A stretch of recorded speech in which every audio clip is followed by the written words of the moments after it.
Single dad saved a woman. From three attackers, her father's security team arrived with a contract. And that's when a broke night worker learned he didn't just save a stranger. He stepped into a trap so powerful and terrifying it could take his daughter from him forever. Before we get into the story, comment below where in the world you are watching from today. Daniel's shout echoed through the narrow alley, bouncing off brick walls and making the attackers pause. His heart hammered against his ribs as he charged forward, years of protective instinct taking over. The woman's terrified eyes met his, wide and desperate in the dim light from a flickering street lamp. "Get away from her!" Daniel's voice came out stronger than he felt, fueled by a surge of adrenaline. The three men turned to face him, their expressions shifting from surprise to menace. The largest one, wearing a dark hoodie, stepped forward while his companions maintained their grip on the woman. "Mind your own business, hero," the man growled, pulling something from his pocket that glinted in the weak light. Daniel's stomach dropped at the sight of the knife, but he couldn't back down now. Behind him, safely locked in the car, was Lily. He couldn't let her witness him walking away from someone in desperate need. What kind of example would that set? "I've already called the police," Daniel lied, keeping his voice steady despite his racing pulse. "They're on their way. You've got about 2 minutes to clear out." The woman whimpered as one of the men tightened his grip on her arm. Daniel could see tears streaming down her face, her business attire torn and dirty. She couldn't have been much older than 30. "He's bluffing," said one of the men holding the woman. "Nobody's coming." Daniel took another step forward, his hands raised to show he wasn't armed. "Look at me," he said, making eye contact with the man holding the knife. "Really look. Do I seem like someone who'd walk into this situation without backup? The cops are coming, that's a fact. What happens in the next minute is up to you." He spoke with a conviction he didn't feel, drawing on years of keeping calm for Lily's sake when bills piled up or troubles mounted. The same steady voice he used to reassure her that everything would be okay now served a different purpose. The man with the knife shifted his weight, uncertainty crossing his face. Daniel seized on that hesitation. "You've got time to disappear. Once those sirens start, that option's gone." Daniel took another careful step forward. Make the smart choice. The leader's eyes darted toward the street, then back to Daniel. For a terrible moment, Daniel thought he would lunge forward with the knife. Instead, he cursed and backed away. "This ain't worth it," he muttered to his companions. "Come on." The other two men released the woman, who immediately crumpled to the ground. They backed away quickly, then turned and ran, their footsteps fading into the night. The leader gave Daniel one last threatening look before following his accomplices. Daniel waited until he couldn't hear them anymore before rushing to the woman's side. She had pushed herself up to sitting, her back against the rough brick wall, shoulders shaking with sobs. "Are you hurt?" Daniel asked gently, keeping a respectful distance. "I really should call the police now." "No!" The woman's voice was hoarse. "Please, no police. I need a minute." Daniel glanced back at his car, where he could see Lily's worried face pressed against the window. He needed to check on her, but he couldn't leave this woman alone. "I'm Daniel," he said softly. "My daughter's in the car. Would you feel safer if we drove you somewhere? Hospital, maybe?" The woman wiped her eyes with trembling hands. "Emily," she managed. "My name's Emily, and no hospital, please. I'm not. They didn't." She took a shuddering breath.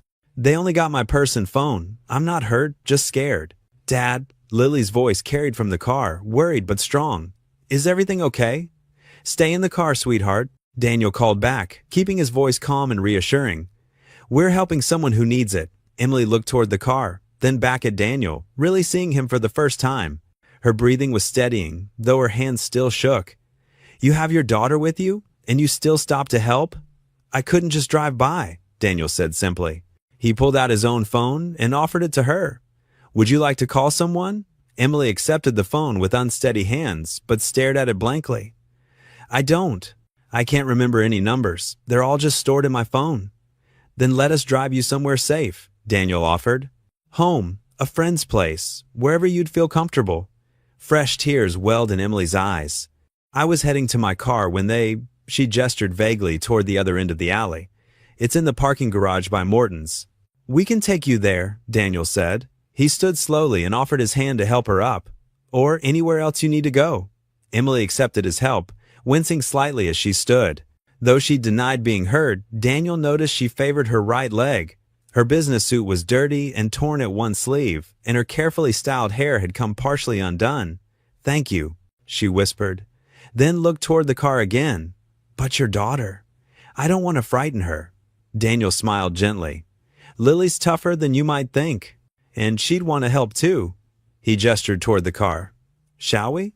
Emily nodded, and Daniel walked beside her to the car, staying close enough to steady her if needed, but maintaining a respectful distance.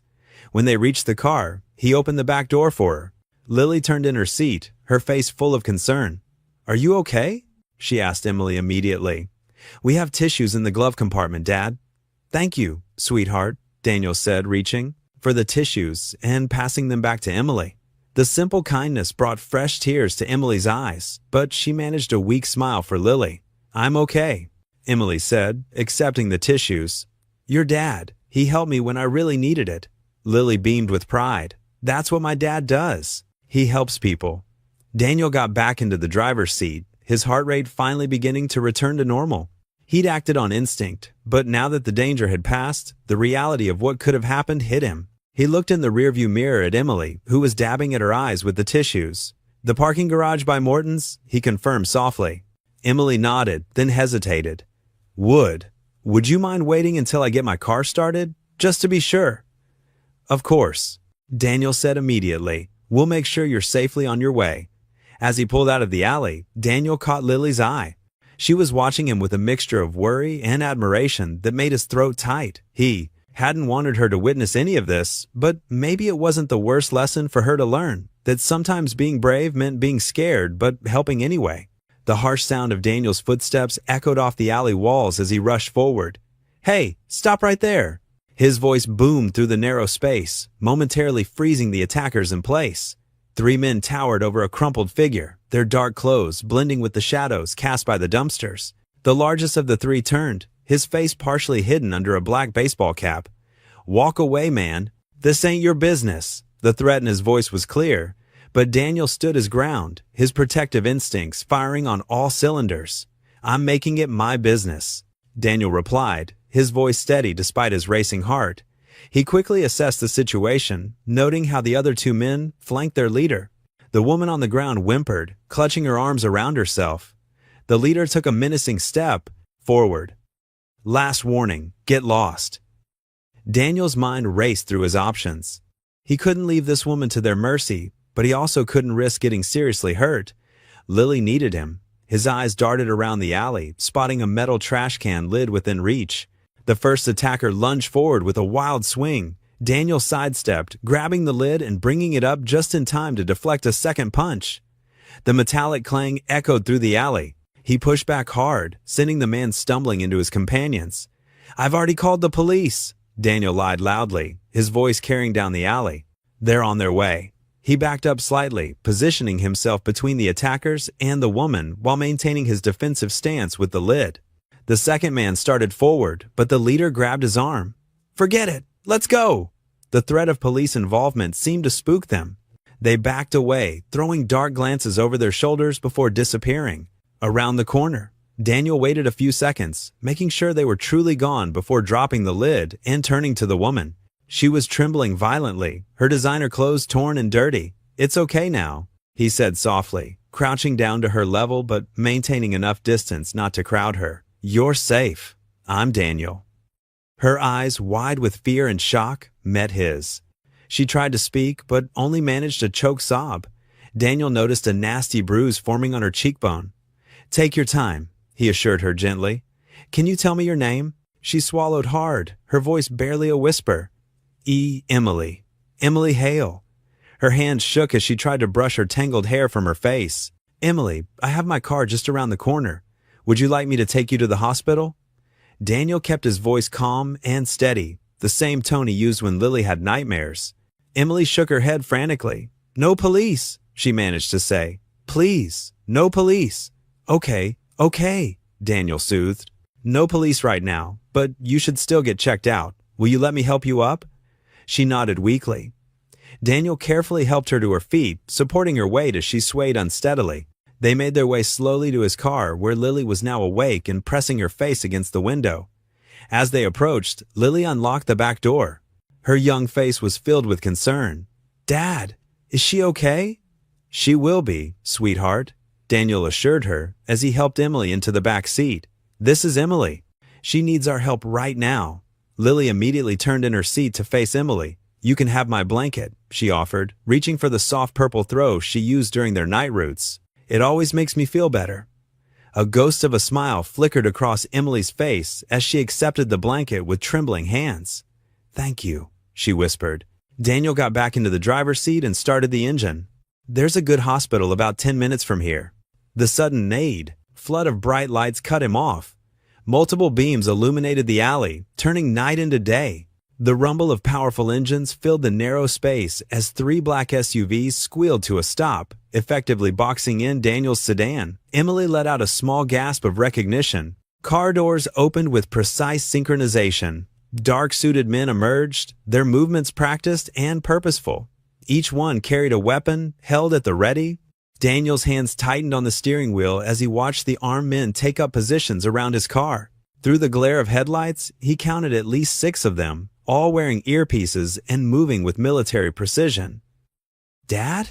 Lily's voice quivered slightly. "It's okay, sweetheart," Daniel said automatically, though his mind was racing. He glanced in the rearview mirror at Emily, who had pulled Lily's blanket tighter around herself, her face a mask of resignation and fear.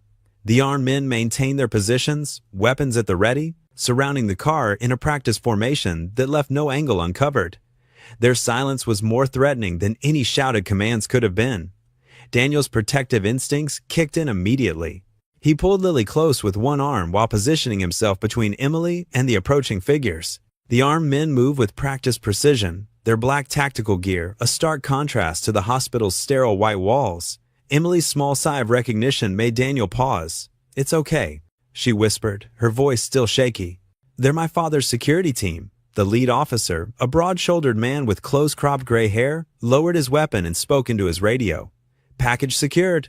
Medical attention required." His stern expression softened slightly as he addressed Emily. "Miss Hale, are you all right? We've been searching the entire city." Emily nodded weakly, still trembling. "These people saved me." She gestured to Daniel and Lily. "The others, they ran when Daniel fought them off." 2 medics from the security team immediately began examining Emily's injuries while maintaining a professional distance. Daniel felt Lily squeeze his hand, her eyes wide as she watched the scene unfold. He gave her a reassuring smile, though his own mind was racing with questions. The lead officer turned to Daniel. "Mr. Carr?" he asked, though it wasn't really a question. He reached into his tactical vest and pulled out a sealed manila envelope. "This is for you." Daniel accepted the envelope with furrowed brows. "How do you know my name?" "Our employer is very thorough," the officer replied matter-of-factly. "Please review the contents." Inside the envelope, Daniel found a thick contract, professionally bound with gold-embossed lettering. His name was printed in clear type on the first page, along with today's date. The title read, "Private Security Services Agreement." "There must be some mistake," Daniel said, flipping through the pages. "I'm just a delivery driver. I was only trying to help." The officer's expression remained neutral. "Our employer anticipated your response. He insists that everything is in order. The vetting process was completed several hours ago." Daniel's mind reeled. Several hours ago, he hadn't even met Emily yet. How could they have possibly? "Sir," one of the medics interrupted. "Miss Hale needs immediate medical attention. The hospital is ready for her arrival." Daniel helped Emily to her feet. She swayed slightly, clutching his arm. "Please," she said softly, "would you drive me there? I don't want to go with him." The security team exchanged glances but didn't object. The lead officer simply nodded. "We'll follow and secure the perimeter." The drive to the hospital was quick and quiet. Emily sat in the back seat, while Lily kept glancing over her shoulder with concern. 3 black SUVs maintained formation around Daniel's car, one in front, one behind, and one parallel. The contract sat heavy, in his jacket pocket, its presence raising more questions with each passing minute. At the hospital, the security team moved with military precision, establishing control points at every entrance. Medical staff had clearly been notified in advance. A team was waiting at the emergency entrance with a wheelchair for Emily. "This way, Miss Hale," a nurse said kindly, helping Emily into the chair. Before being wheeled away, Emily caught Daniel's hand. Please don't leave, she pleaded, her eyes reflecting both pain and fear. I know it's asking a lot, but please stay? Daniel looked down at Lily, who nodded encouragingly. We'll wait, he promised. The waiting room was eerily quiet, with security personnel positioned at every doorway. Lily curled up in one of the chairs, fighting sleep while Daniel paced, occasionally pulling out the contract to study it again. The terms were generous, incredibly generous, but the whole situation felt surreal. After what seemed like hours, but was probably only 45 minutes, the fluorescent lights above them flickered. A deep thrumming sound grew steadily louder, and Daniel could feel the vibrations through the floor. Lily sat up, suddenly alert. Dad, what's that noise? Before he could answer, one of the security officers spoke into his radio. Eagle has landed. Repeat, Eagle has landed. The thrumming grew louder still, and through the waiting room windows, Daniel could see the hospital's helipad illuminated by powerful spotlights. A sleek black helicopter touched down, its rotor spinning to a stop. Emily, who had just been wheeled back into the waiting room with her arm in a sling and butterfly bandages on her face, whispered something that made Daniel's spine tingle. My father is here. The words hung in the air, heavy with unspoken emotion. Daniel could feel the shift in the room's energy as security personnel straightened their postures and checked their earpieces. Emily's fingers gripped the armrests of her wheelchair, her knuckles white with tension. The hospital's fluorescent lights flickered again as the elevator doors opened. Richard Hale strode out, his polished shoes clicking against the linoleum floor. 4 more security guards flanked him, their earpieces glinting. His tailored suit and commanding presence drew immediate attention from the hospital staff, who seemed to shrink away as he passed. Daniel felt Lily press closer to his side in the waiting room chair.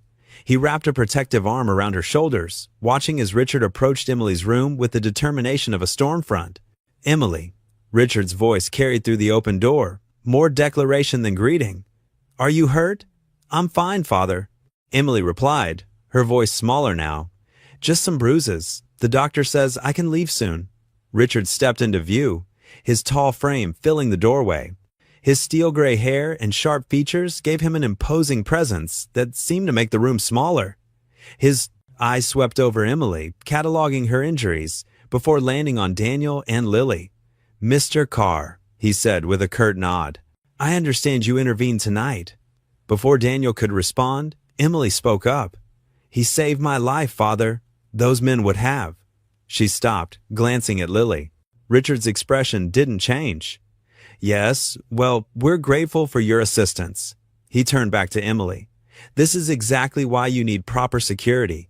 These independent living arrangements of yours are no longer acceptable.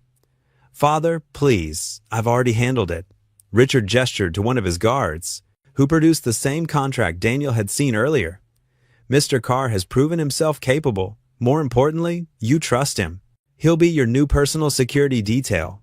Emily's face flushed. You can't just decide that. Daniel doesn't work for you. He has his own life, his daughter, all accounted for, Richard interrupted. The contract includes comprehensive benefits, housing, allowance, private schooling for his daughter. Everything has been arranged. Daniel stood up, still keeping Lily close. Mr. Hale, I appreciate the offer, but I need to decline. I'm not a security professional. Richard's eyes narrowed slightly. You disabled 3 trained attackers without weapons. You showed judgment in a crisis. But most importantly, he glanced at Emily. My daughter, who has evaded every security team I've hired, actually allowed you to help her. That's because he's genuine, Emily said. He helped me because it was right, not because you paid him to. Exactly. Richard placed the contract on the small hospital table. That's why he's perfect for the job. Daniel shook his head. I'm sorry, but I can't accept. My life might seem simple to you, but it works for us. I need to focus on my daughter. Dad, Lily whispered, tugging his sleeve. Is Emily going to be okay? The question hung in the air, making Emily's eyes water and Richard's jaw tighten. Daniel knelt down to Lily's level. Emily has her father and his team to protect her. We need to let them do their job. The doctor entered then, breaking the tension. Miss Hale is cleared for discharge. The bruising will heal, but she should rest for a few days. Richard immediately began coordinating with his security team, speaking into a phone about safe houses and additional personnel. Emily caught Daniel's eye and mouthed thank you as nurses helped her into a wheelchair. "Let's go home, sweetheart," Daniel said to Lily, guiding her toward the exit. They walked through the quiet hospital corridors, past the vigilant security guards, and out into the cool night air. Neither spoke during the drive home, both processing the strange events of the evening. Their small duplex felt especially modest after the glimpse into the Hales world of private security and instant arrangements. Daniel helped a sleepy Lily change into her pajamas and tucked her into bed. "You did a good thing tonight, Dad," she said as he kissed her forehead. "Try to get some sleep, okay?" He smoothed her hair back and turned on her small nightlight. Daniel collapsed onto his own bed, fully clothed, exhaustion finally catching up with him. The evening felt surreal, like a movie scene he'd somehow wandered into. He drifted off thinking about Emily's frightened eyes and Richard's calculating stare. A soft thud jolted him awake hours later. Daniel lay still, listening intently. Another quiet sound came from the kitchen. He slipped out of bed, moving silently down the hallway. The kitchen was dark, but something felt wrong. The window above the sink was slightly ajar, though he distinctly remembered closing and locking it earlier. Heart pounding, Daniel flipped on the light. Nothing seemed immediately out of place, but as his eyes adjusted, he noticed small details. The dish towel was askew, a stack of mail had been shifted, and there, on the linoleum floor, were muddy footprints leading from the dorm window to his living room and back. Someone had been in his home. Someone had searched his house while he and Lily slept. The realization sent ice through his veins as he quickly checked the rest of the small house. The intruder was gone, but the violation remained. In Lily's room, he found her still sleeping peacefully, unaware of the danger that had crept so close to her bed. Daniel stood in his kitchen, staring at those muddy footprints, knowing his simple life had just become much more complicated. The morning sun did little to warm Daniel as he dialed the police non-emergency number. He paced his small kitchen, studying the muddy footprints that still marked his linoleum floor. The dispatcher took his report with professional detachment, but Daniel could hear the skepticism in her voice when he described the break-in. "Nothing was taken?" she asked. "No, but someone definitely searched through, sir, without evidence of theft or significant property damage. The most we can do is file a report." Daniel ran a hand through his hair, frustrated. He wanted to explain about Emily, the attack, and why someone might target him now, but the words sounded absurd even in his head. How could he explain that saving a billionaire's daughter might have put him in danger without sounding paranoid? "I understand," he said finally. "Thank you." That night, Daniel called his delivery service supervisor and requested time off, citing a family emergency. He couldn't risk leaving Lily alone, not after the break-in. They pulled out the sofa bed and had an impromptu movie night, but Daniel noticed how Lily kept glancing at the windows, how she startled at every car passing outside.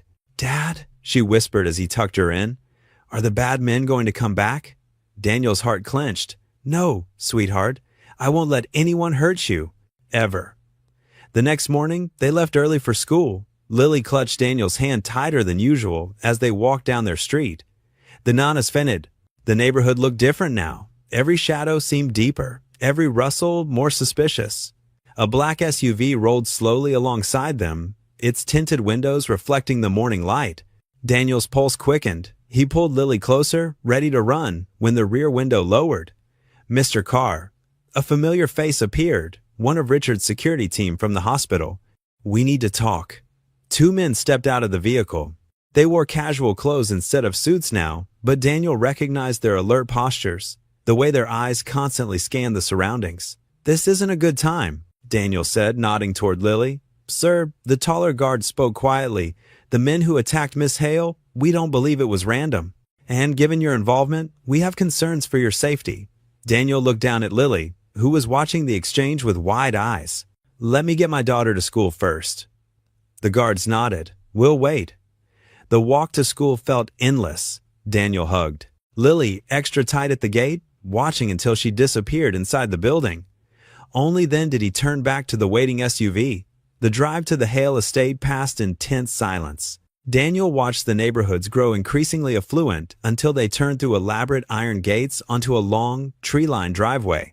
The mansion that emerged seemed to belong in a different world than his modest duplex. They led him through a side entrance to what appeared to be a private meeting room.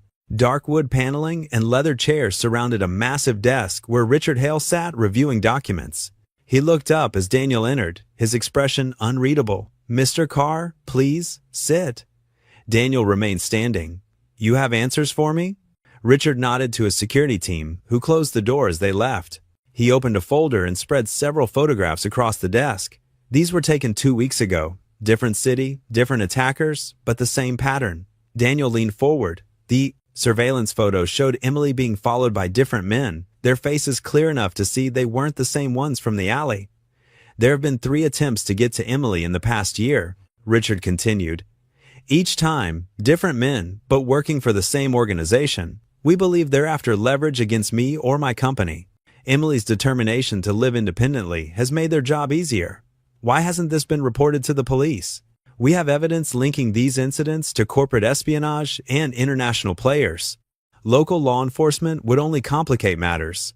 Richard's jaw tightened, and publicity would only make Emily a more visible target.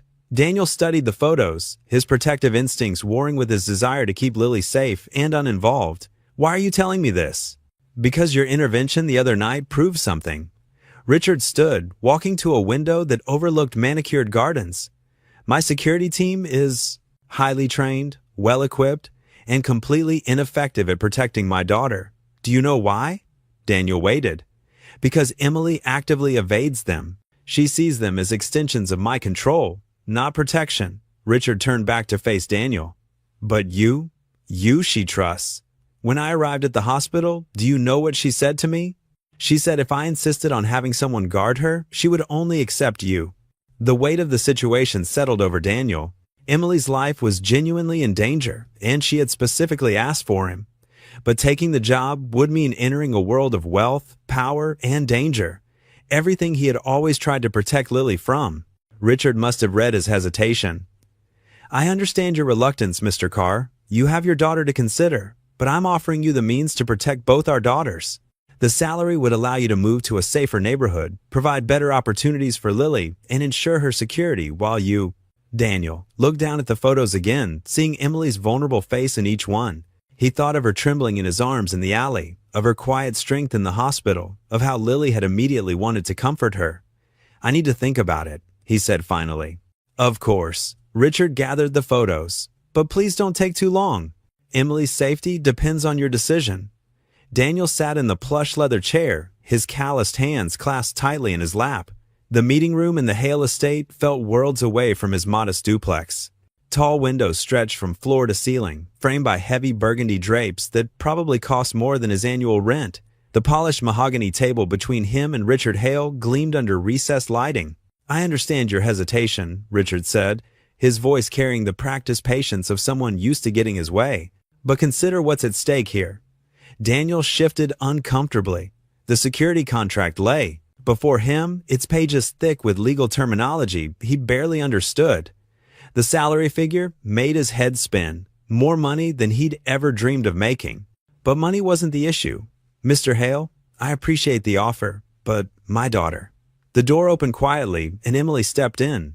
Her bruises had faded to yellowish shadows, but something in her eyes still carried the weight of that night in the alley. She moved carefully to a chair, offering Daniel a small smile. "I wanted to thank you again," she said softly.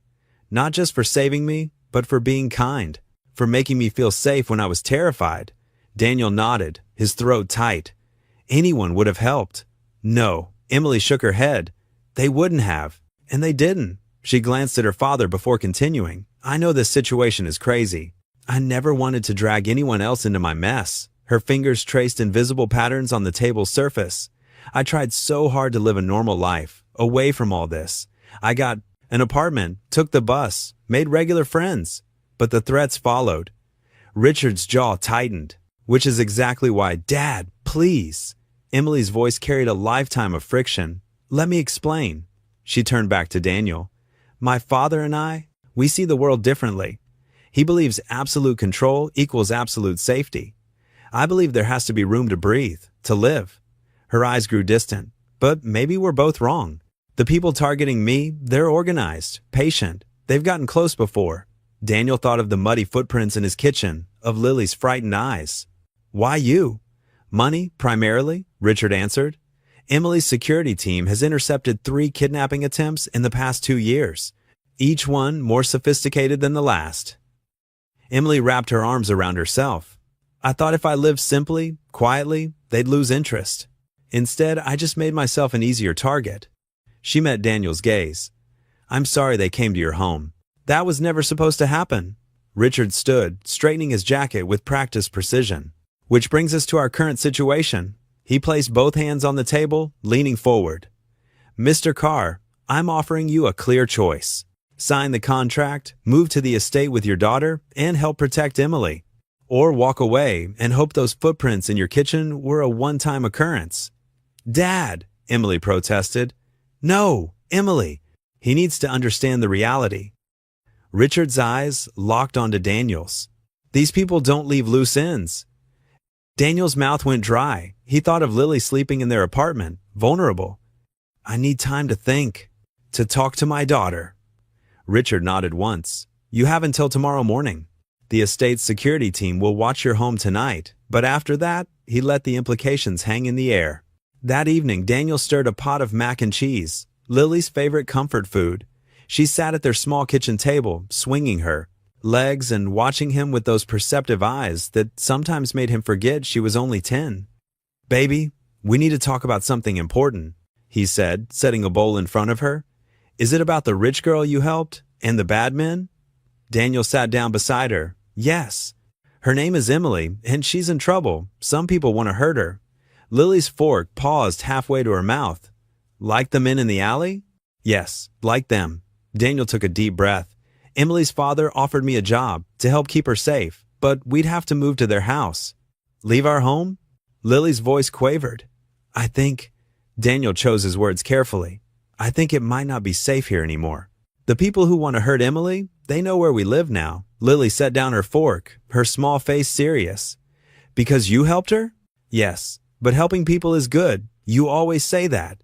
Daniel felt his eyes burn.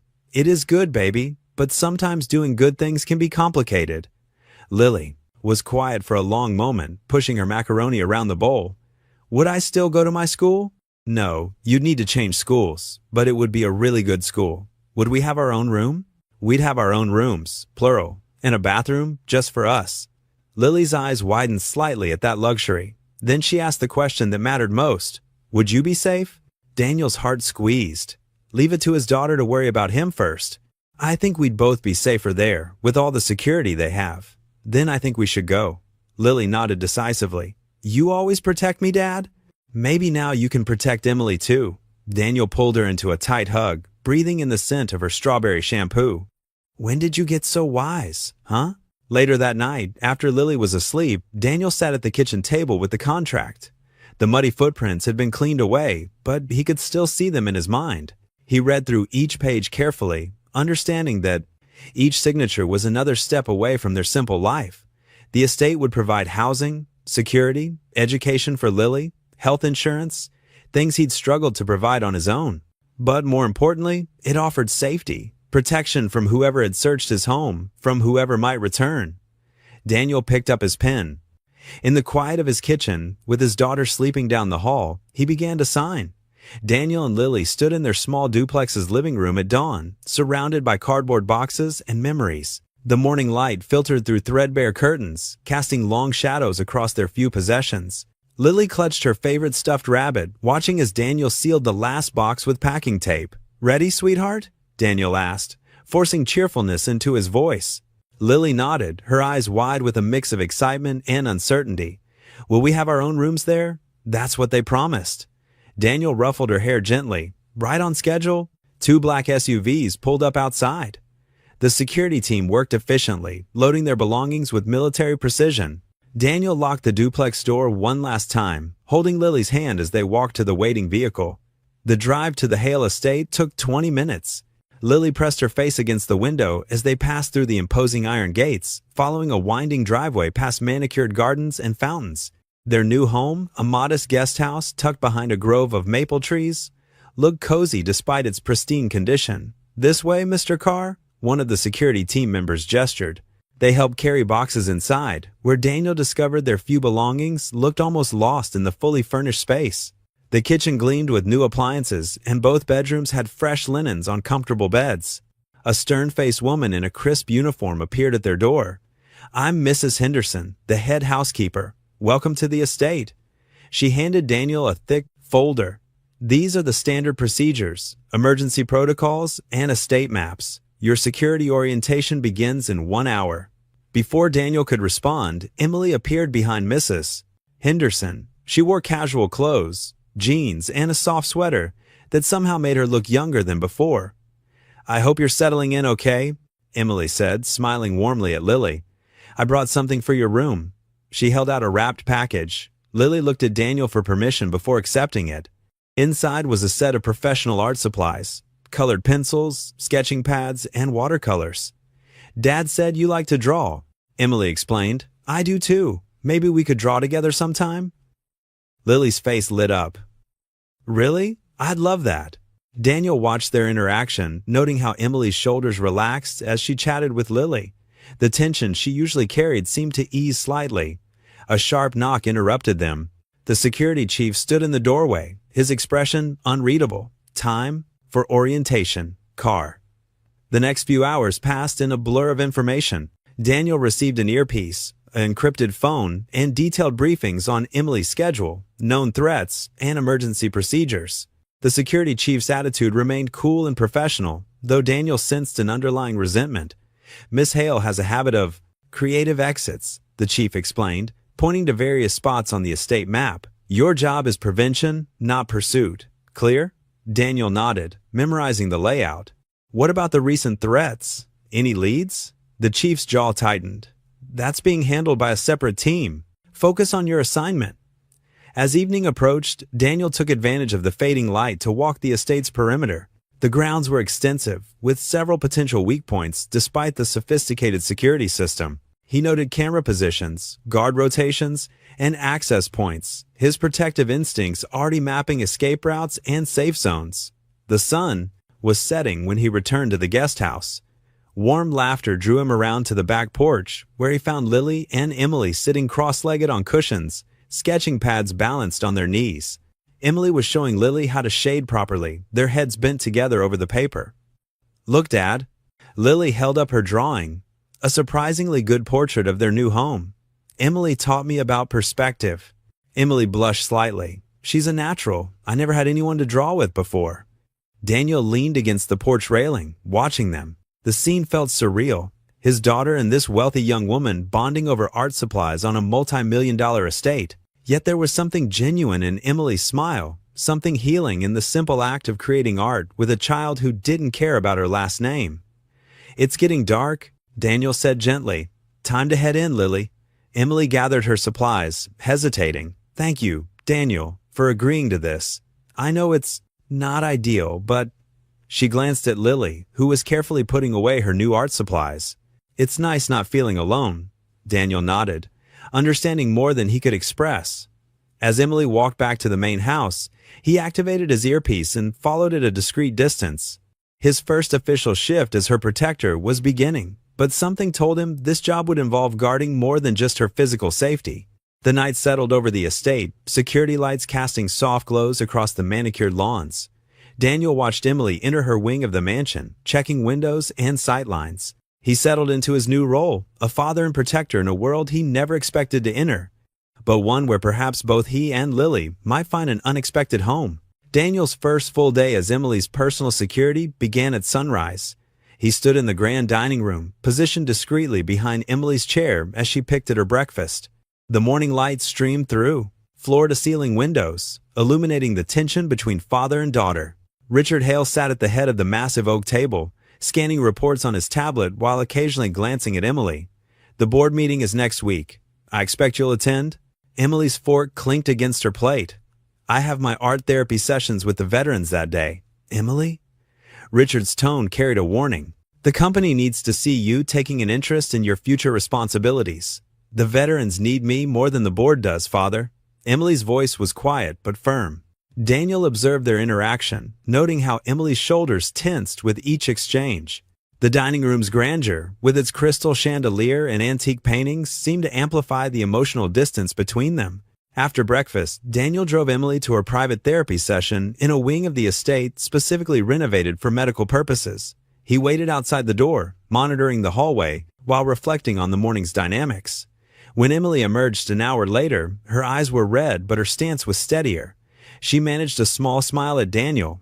"Would you mind walking with me through the gardens? I need some fresh air before preparing for tomorrow's art classes." They strolled past meticulously maintained flower beds and decorative fountains. Emily led them to a secluded bench beneath a weeping willow, its branches creating a natural curtain of privacy.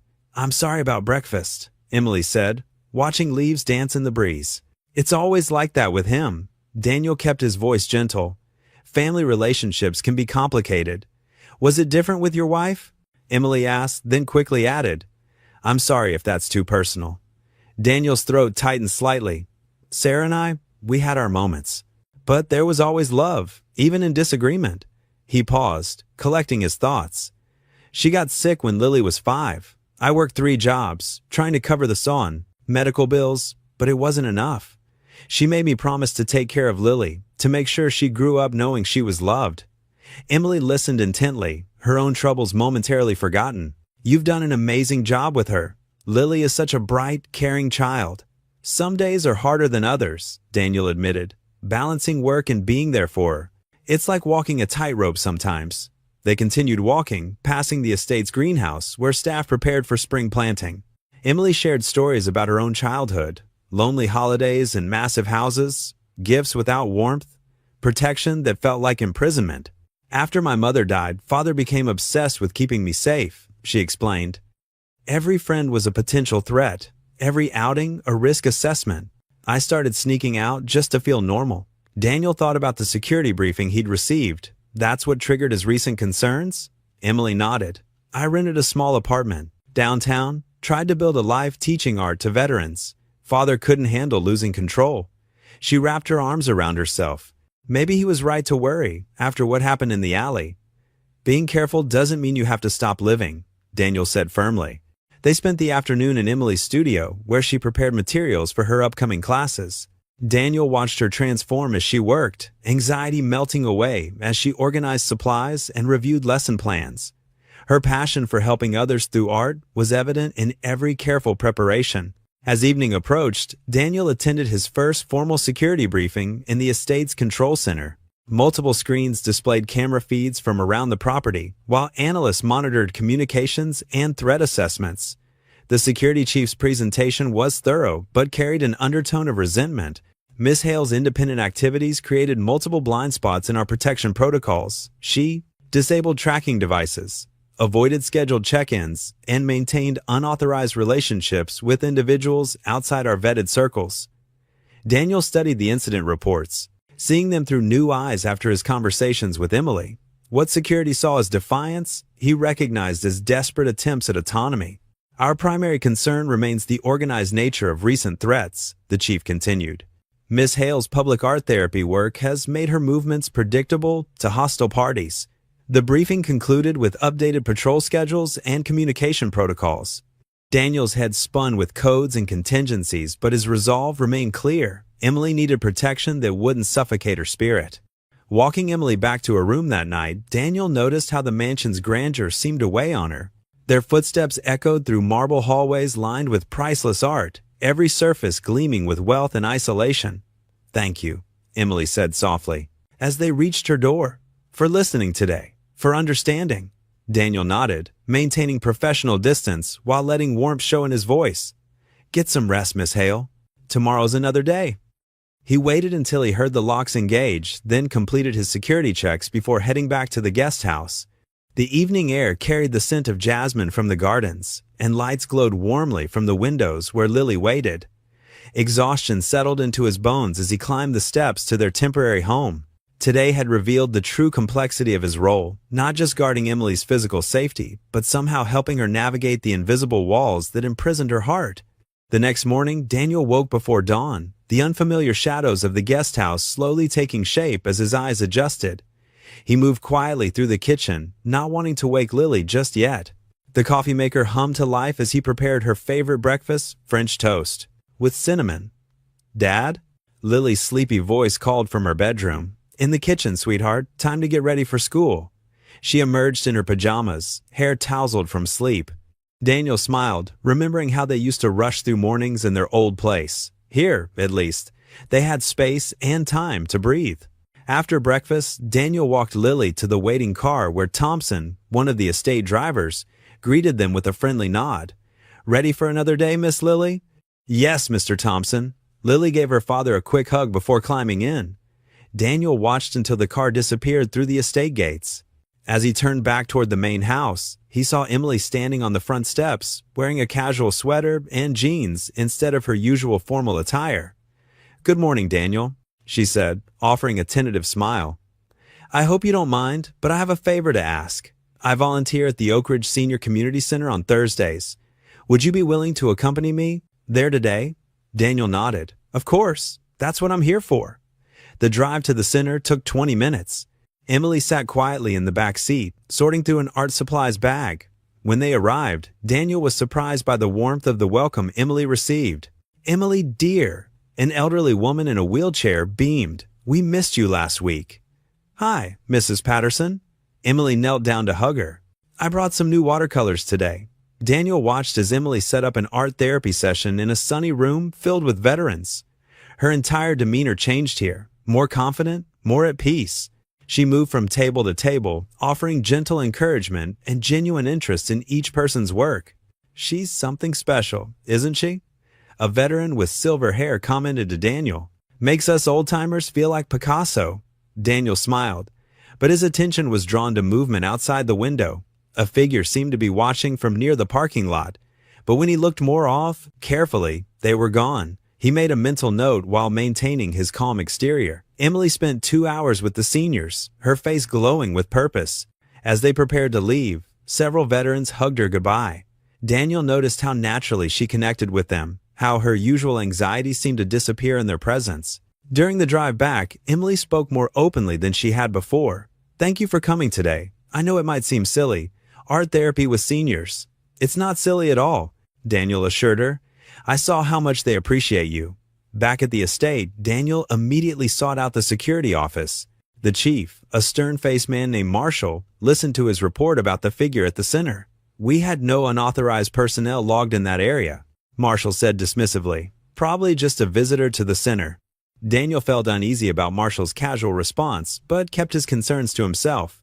That evening, dinner became another battleground between Emily and her father. The elegant dining room felt too large for just the three of them, with Richard at one end and Emily at the other, Daniel standing watch nearby.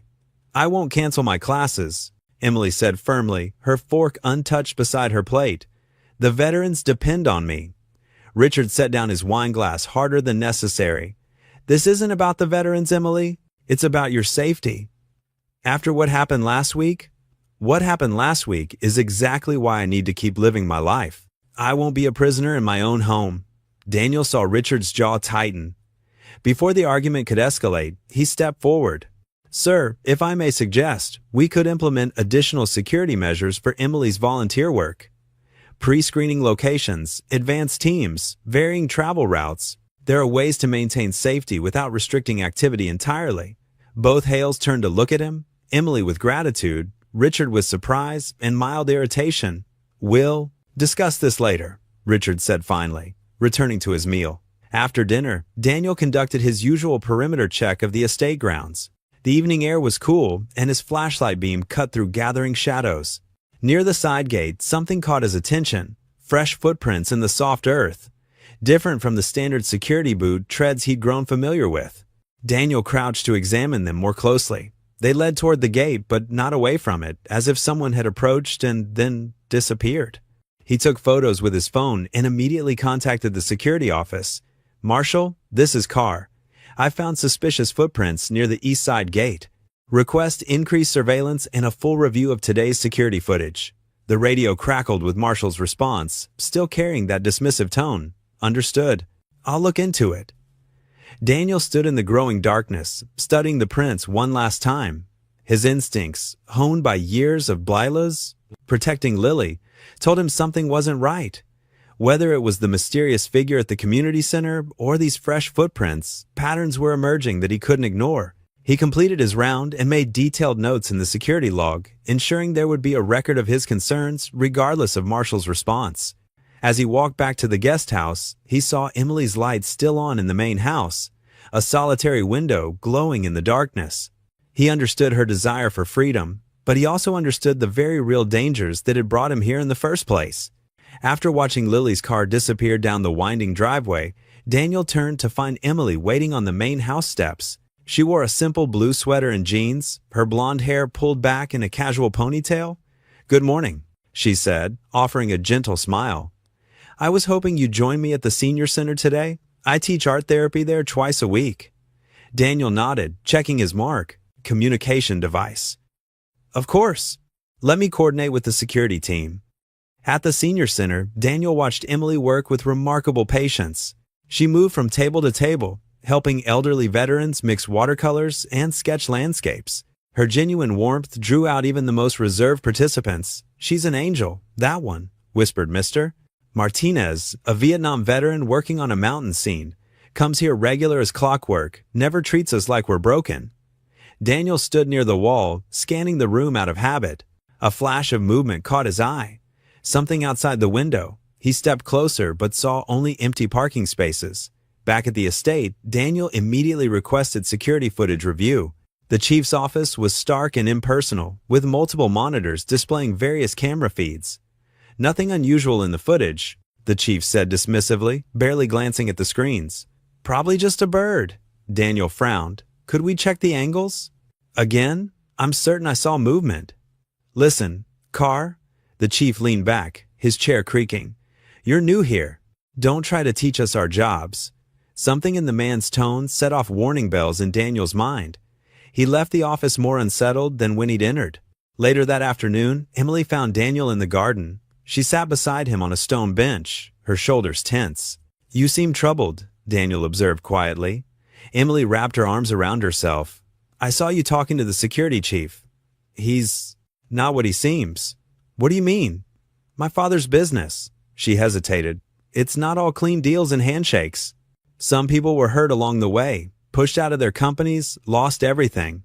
Her voice dropped lower. "And some of those people made threats." Daniel listened intently as Emily continued. "The security chief. He was hired after one particularly nasty corporate takeover. I've never trusted him, but father won't hear anything against his staff." Their conversation was interrupted by Lily's excited voice calling from the path. She ran toward them, backpack bouncing, waving a piece of paper. "Emily, look what we're doing in art class." Lily thrust the paper forward, a detailed assignment about color theory and composition. Emily's face lit up as she examined the paper. "This is wonderful, Lily. Would you like some help with it tomorrow?" "Really?" Lily beamed. "Could you teach me about shading like you were showing the veterans?" "Of course," Emily smiled warmly. "We can work on it after your homework." After dinner, Daniel began his nightly security check.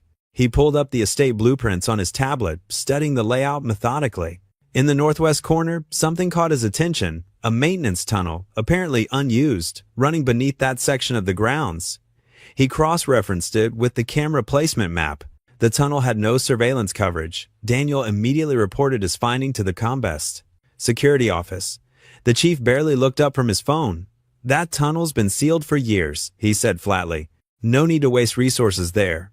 "It should at least have a camera," Daniel insisted. "I said it's not a priority." The chief's tone left no room for discussion. Daniel waited until the night shift changed before making his way to the tunnel entrance. He clicked on his flashlight, its beam cutting through the darkness. The sealed entrance was anything but. The old padlock was clearly functional, showing recent signs of use. The beam of light revealed footprints in the dust, fresh ones. Someone had been here, and recently. Inside the maintenance tunnel, Daniel's flashlight beam cut through decades of dust and cobwebs. The air was thick and musty, carrying the scent of dampness and decay. His footsteps echoed against the concrete walls as he moved deeper into the passage. About 50 feet in, something caught his eye. Fresh scuff marks marred the dusty floor, creating clear paths through years of accumulated grime. Daniel crouched down, examining the disturbed area more closely. A black leather glove lay partially hidden behind a fallen chunk of concrete. He picked it up carefully, noting its high quality and relatively new condition. "This shouldn't be here," he muttered, pocketing the glove as evidence. Moving further along, he found more signs of recent activity. fresh cigarette butts, modern candy wrappers, and distinct footprints in the softer patches of dirt. Someone had definitely been using this tunnel, and recently. Daniel retraced his steps quickly and headed straight for Richard's study. The security team might have dismissed his concerns, but this evidence couldn't be ignored. He knocked firmly on the heavy wooden door. "Come in," Richard's voice commanded. Daniel entered to find Richard behind his massive desk, reading through documents. "Sir, I need to show you something urgent." He placed the glove on the desk and described what he'd found in the tunnel. Richard's face darkened as he examined the glove. "This is unacceptable," he said, his voice tight with controlled anger. He pressed a button on his desk phone. "Get the security chief in here, now." Within minutes, the chief arrived, looking annoyed at the summons. His expression changed quickly when Richard held up the glove. "Explain this," Richard demanded. "Why was a security concern dismissed when it was first reported?" The chief stammered, his usual arrogance deflating under Richard's stern gaze. Richard ordered the tunnel sealed immediately, with additional cameras and motion sensors to be installed. When Emily learned about the tunnel, her face went pale. She wrapped her arms around herself, a gesture Daniel had come to recognize as self-protection. "They've been that close all this time?" Her voice quavered. "Hey," Daniel said gently, "you're safe. I promise you that. Would you like to get some fresh air? The gardens are secure." Emily nodded, gratefully, and they made their way outside. The estate gardens were beautiful, filled with late summer blooms and carefully tended paths. They walked in comfortable silence until Emily spoke. "You know what's strange?" she said, stopping beside a rose bush. "I've lived here my whole life, surrounded by security, but I've never felt as safe as I do with you watching over me." She touched a pink rose petal delicately. "You actually see me as a person, not just something valuable to protect." Daniel considered her words carefully. Sometimes the best protection comes from understanding what someone really needs, not just building walls around them. Emily smiled sadly. "I wish my father understood that." Later that evening, Daniel sat across from Lily at their small dining table in the guest house. He'd managed to make her favorite pasta dish, and the familiar meal brought a sense of normalcy to their new situation. "Dad?" Lily twirled spaghetti around her fork thoughtfully. "I really like Emily." "Oh?" Daniel took a sip of water, watching his daughter's expressive face. "Yeah, she's super nice and really good at art." Lily paused, her fork hovering mid-twist. "But she seems really sad sometimes, like she's carrying something heavy inside." Daniel marveled at his daughter's perception. "You're pretty observant, sweetheart, just like you taught me to be." Lily grinned. "Is that why we're here? To help make her less sad? We're here to keep her safe," Daniel explained. "But sometimes feeling safe can help people feel less sad, too." After dinner and tucking Lily in, Daniel headed back out for his night shift. The maintenance tunnel entrance had been sealed with a thick metal door, complete with an electronic lock and warning signs. New security cameras blinked their red lights in the darkness. As he completed his first perimeter check, movement on Emily's balcony caught his attention. She stood there in the moonlight, wrapped in a soft cardigan against the evening. "Chill. Everything secure?" she called down softly. "All clear," Daniel responded. "You should try to get some rest." Emily leaned against the stone railing. "Thank you, Daniel. For the first time in years, I actually feel like I might be able to sleep without being afraid." Her voice carried genuine gratitude. "Good night." Daniel watched as she went back inside, the weight of his responsibility settling firmly on his shoulders. His job wasn't just about physical security, it was about helping someone reclaim their peace of mind. As he continued his rounds, he thought about how protecting Emily meant more than just guarding against external threats. It meant creating a space where she could feel truly safe, perhaps for the first time in her life. The night air grew cooler as clouds drifted across the moon. Daniel pulled his jacket closer, alert and watchful. The sealed tunnel was now one less worry, but he knew there would be others. For now, though, both Emily and Lily were safe, and that was enough. The morning sun painted golden streaks across the estate's manicured lawns. Daniel watched from the guest house porch as Emily walked her golden retriever, Max, along the garden path. The dog's tail wagged enthusiastically as Lily ran up to join them, her backpack bouncing against her shoulders. "Can I walk him before school?" Lily called out to Emily, who smiled and handed her the leash. "Of course. Just stay where we can see you," Emily replied, watching as Lily and Max trotted along the flower beds. Daniel approached them, carrying his ever-present radio. "Good morning. Ready for the big event today?" Emily nodded, though her fingers fidgeted with the hem of her sweater. Yes, though I still need to gather supplies. Would you mind helping me sort through the art materials? There's quite a bit to organize. That's what I'm here for, Daniel said with an encouraging smile. They made their way to Emily's studio, a bright room filled with canvases and the sharp scent of paint. Sunlight streamed through floor-to-ceiling windows, illuminating shelves stacked with art supplies. Daniel helped Emily pack brushes, paints, and blank canvases into neat boxes while she checked items off her list. The veterans really enjoy these charity events, Emily said, carefully wrapping some delicate paintbrushes. Art therapy helps them express things they can't always put into words. Daniel nodded, understanding the healing power of creativity. He watched as she methodically organized materials, her movements precise and practiced. The morning passed peacefully as they worked, interrupted only by the occasional bark from Max playing with Lily in the garden below. At lunch, they gathered in the estate's sunny kitchen. The cook had prepared sandwiches, and the informal meal felt comfortable and normal. Lily sat cross-legged in a chair, sharing bits of turkey with Max, who lay hopefully at her feet. As Daniel reached for the water pitcher, one of the younger kitchen staff members, Sarah, bumped into him while carrying dirty plates. "Oh, I'm so sorry, Mr. Carr," she apologized, then lowered her voice. "Actually, since I have you here, I thought you should know something I overheard yesterday." Daniel noticed her nervous glance toward the door. "What is it?" "Well, I was cleaning near the security office, and I heard some of the guards talking. One of them seemed really angry about you being here. Said something about you making them look bad and stepping on toes." Sarah shifted uncomfortably. "I just thought you should know. The way he was talking, it didn't sound right." Emily, who had overheard, set down her sandwich with trembling hands. "Who was it, Sarah?" I couldn't see who was speaking." "I'm sorry." Daniel placed a reassuring hand on Emily's shoulder. "Thank you for telling us, Sarah. Don't worry about it too much. Some people just don't like change." But even as he spoke the calming words, Daniel's mind was already cataloging the security team members, trying to identify who might harbor such resentment. After lunch, they loaded the art supplies into one of the estate's vehicles and headed to the venue, a sprawling community center with high ceilings and natural light, perfect for an art exhibition. Daniel helped Emily set up easels and arrange supplies while volunteers filtered in to assist. The space slowly filled with people. Veterans arriving for the art therapy session, community members interested in the charity aspect, and local art enthusiasts. Daniel maintained his protective watch while trying to stay unobtrusive, letting Emily work her magic with the participants. She moved from easel to easel, offering gentle encouragement and guidance. Her genuine warmth drew people out of their shells, and soon the room hummed with conversation and creativity.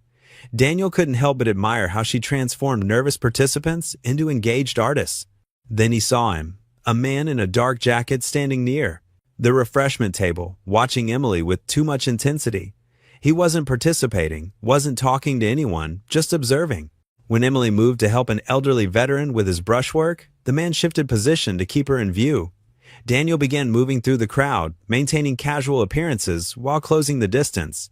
The man must have noticed because he suddenly turned and melted into a cluster of people near the exit. By the time Daniel reached the spot, the mysterious observer was gone.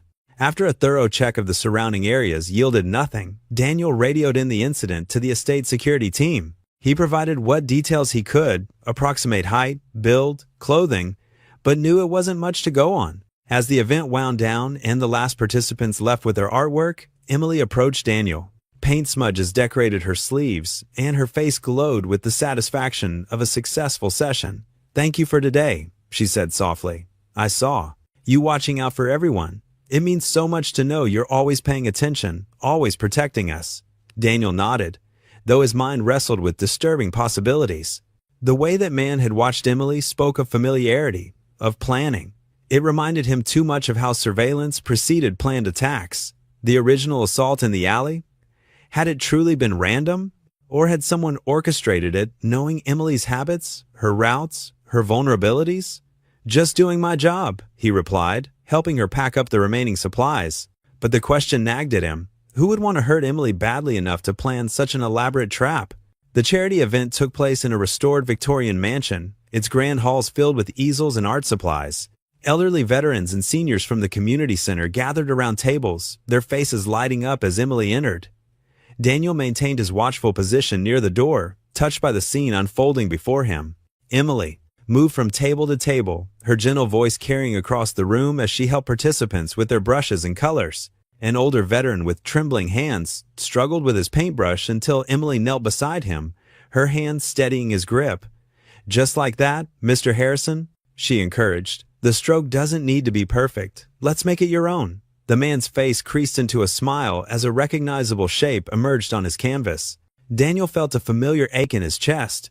His late wife Sarah had shown the same patience when teaching art to children at the community center. The parallel struck him deeply. Several hours into the event, Emily stood at the front of the room, her voice clear and steady. "Art has always been my sanctuary," she shared, her eyes scanning the familiar faces.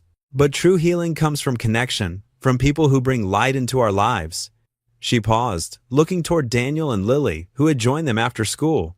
"Some angels appear when we least expect them, showing us that family isn't always about blood. It's about who makes us feel safe enough to be ourselves again." Lily beamed from her spot next to an elderly woman she'd been helping with watercolors. Daniel felt warmth spread through his chest at Emily's words, even as his eyes continued scanning the room for any signs of threat. The event wrapped up successfully, with participants proudly displaying their artwork and sharing stories over coffee and cookies. As they loaded the last of the supplies into the car, Daniel noticed Emily's relaxed shoulders and genuine smile, a rare sight that transformed her entire being. Their drive back to the estate started peacefully enough. Daniel sat in the front beside the driver while Emily and Lily chatted about their favorite paintings from the day. About 10 minutes into the journey, Daniel's trained eye caught something in the side mirror, a black sedan, 3 cars back, matching their every turn. "Emily," he said quietly, "keep talking normally." He pressed the radio button on his lapel. "Base, this is DC, possible tail, black sedan, no plates visible, currently on Mason Street." The sedan followed them through 2 more turns before suddenly veering off down a side street. Daniel maintained radio contact until they were safely through the estate gates, providing a detailed description of the vehicle to security. Later that evening, after ensuring Lily was settled with her homework, Daniel found Emily in the estate's greenhouse. Moonlight filtered through the glass panels, casting gentle shadows among the orchids and ferns. Emily stood near her favorite bench, running her fingers along the leaves of a peace lily. "Thank you for today," she said softly as Daniel approached. "I haven't felt this normal in such a long time." Daniel maintained a respectful distance while positioning himself to keep the greenhouse entrance in view. "You did something special for those veterans," reminded me of my wife. She had that same gift for helping people feel seen. Emily turned to face him, her expression open and vulnerable. "When Dad hired all those other security teams, they treated me like I was made of glass. Or worse, like I was just another assignment." She paused, wrapping her arms around herself. "But you and Lily, you make me feel human again. Real. Like maybe I don't have to be afraid all the time."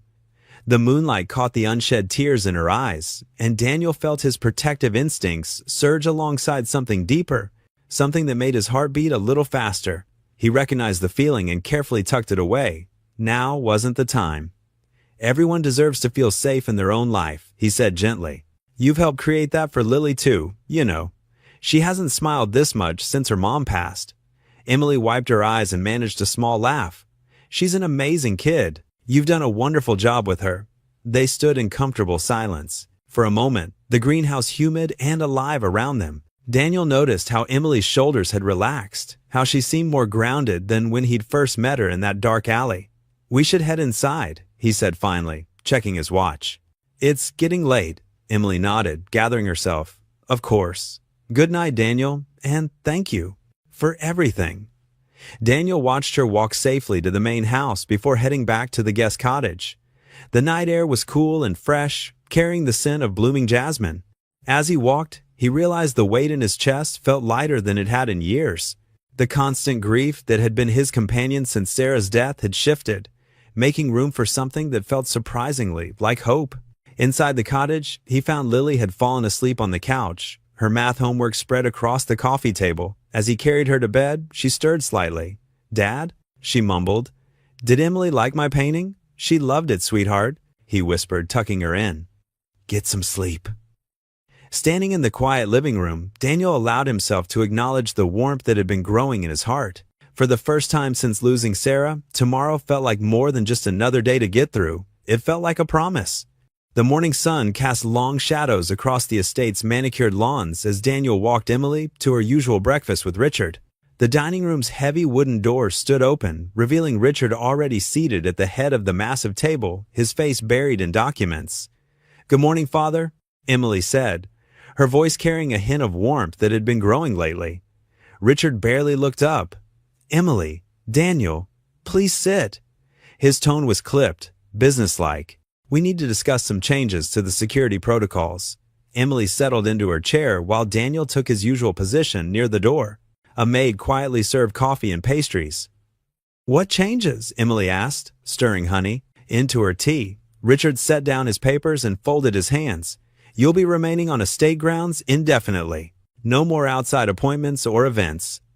The teacup clattered against its saucer as Emily's hand jerked. "What?" "It's for your safety. Recent events have made it clear." "No." Emily pushed back from the table, her chair scraping against the hardwood floor. "You can't do this." "I can, and I will." Richard's voice hardened. "I'm your father. I'm 28 years old." Emily's face flushed red. "You can't keep me locked up like some fairy tale princess in a tower."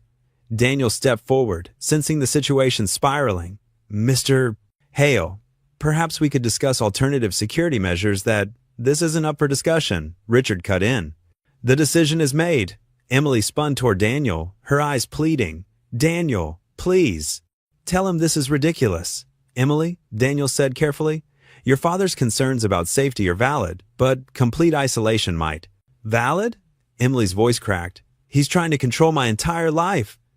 Again, just like he always has." Richard stood, his chair toppling backward. "Everything I do is to protect you." "Protect me?" Emily laughed bitterly. "You mean control me, keep me dependent on you." "I was finally starting to feel normal again, to have a life. A life that almost got you killed," Richard shouted, his face reddening. "If Daniel hadn't been there that night—" "Daniel!" Emily gestured wildly. "Yes, let's talk about Daniel. He keeps me safe without suffocating me. He understands the difference between protection and prison." "Emily," Daniel tried again. "Please, let's all take a moment to—" "No." She slammed her hands on the table. "I won't be locked away again. I'd rather take my chances out there than live as your prisoner." Richard's voice turned to ice. "You're not thinking clearly. This discussion is over." Emily stormed toward the door, tears streaming down her face. "My whole life has been about what you decide. I'm done." After Emily left, silence filled the dining room. Richard straightened his tie, his composure returning. "Daniel, stay a moment." Daniel's instinct was to follow Emily, but he remained.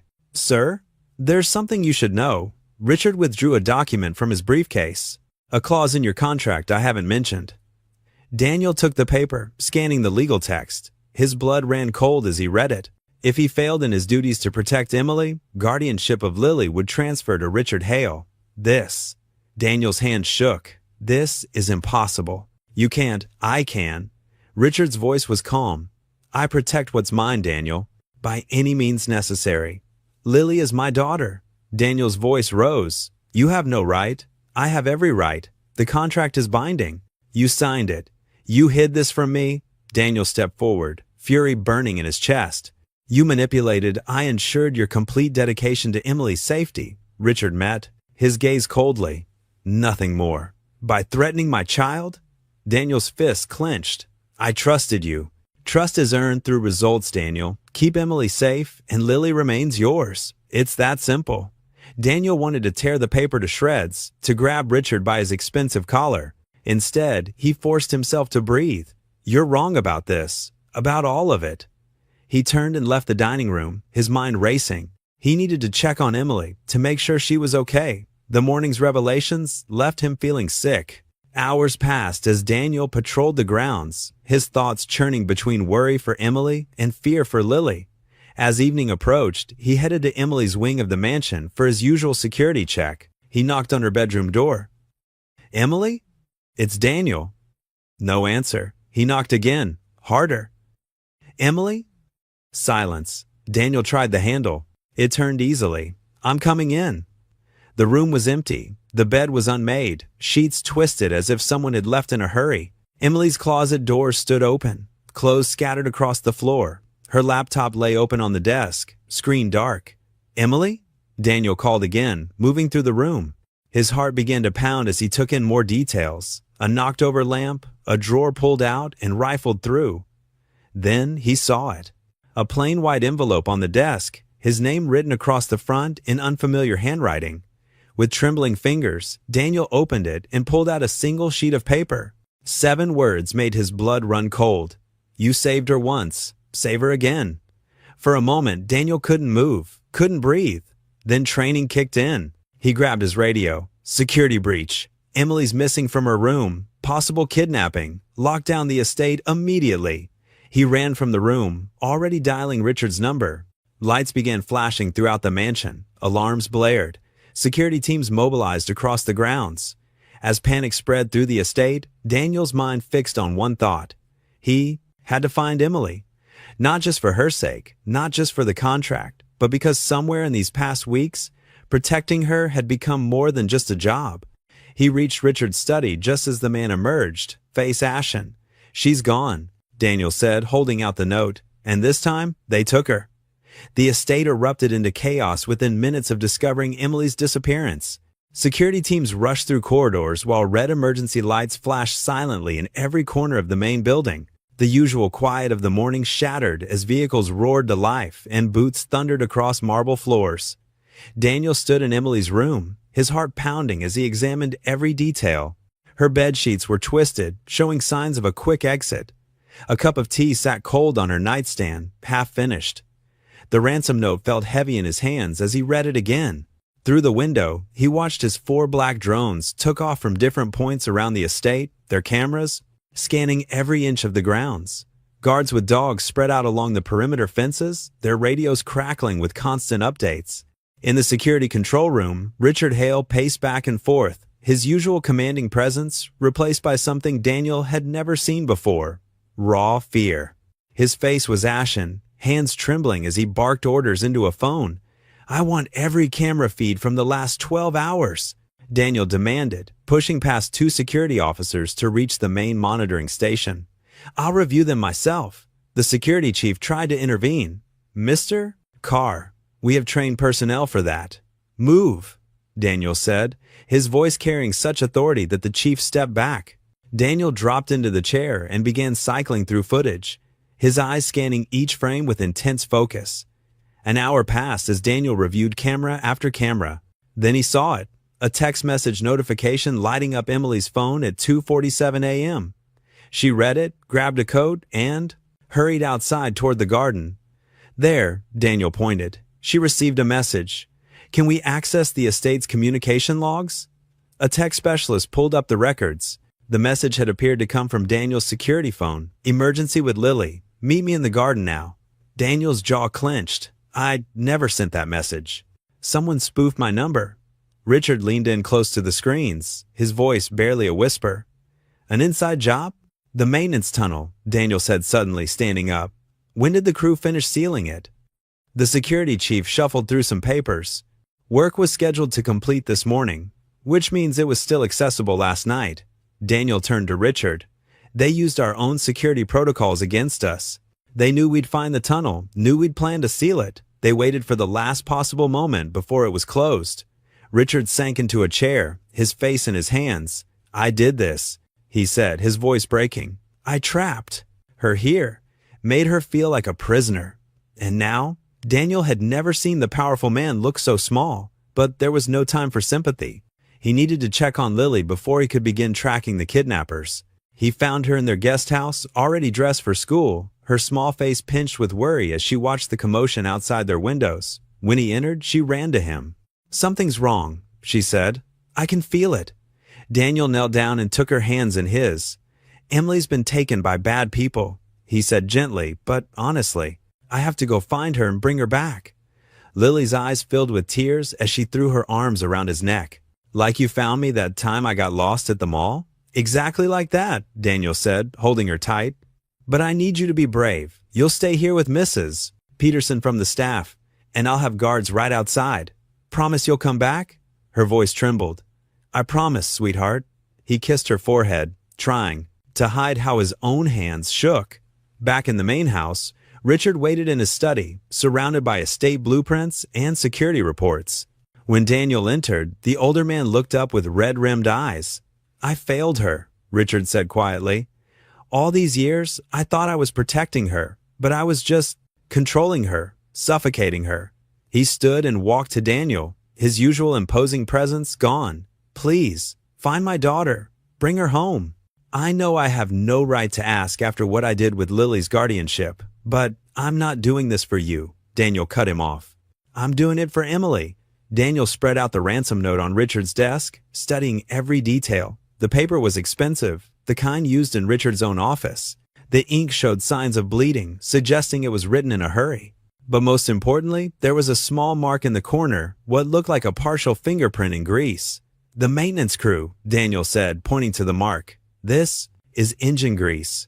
Whoever wrote this works with the estate's vehicles. He turned to Richard. I need complete access to all employee records, especially maintenance staff. And I need to know every property owned by the estate within 50 miles. Richard nodded, already reaching for his phone. Whatever you need, just bring her back. Daniel gathered the note in employee files, his mind already mapping out possible locations and scenarios. As he headed for the door, Richard called out one last time. Daniel, I'm sorry. For everything. Daniel paused but didn't turn around. Save it for Emily, he said, and walked out to begin his search. Daniel stood in Emily's room, his heart pounding as he examined every detail. Her bed sheets were twisted, showing signs of a quick exit. A cup of tea sat cold on her nightstand, half finished. The ransom note felt heavy in his hands as he read it again, searching for any clues he might have missed. He pulled out his phone and replayed the security footage from yesterday. The dark sedan that had followed them appeared on screen, a black Chrysler 300 with tinted windows. Something about it nagged at his memory. He'd seen that car before, perhaps during his delivery routes. Mr. Hale, Daniel called out as Richard paced nearby.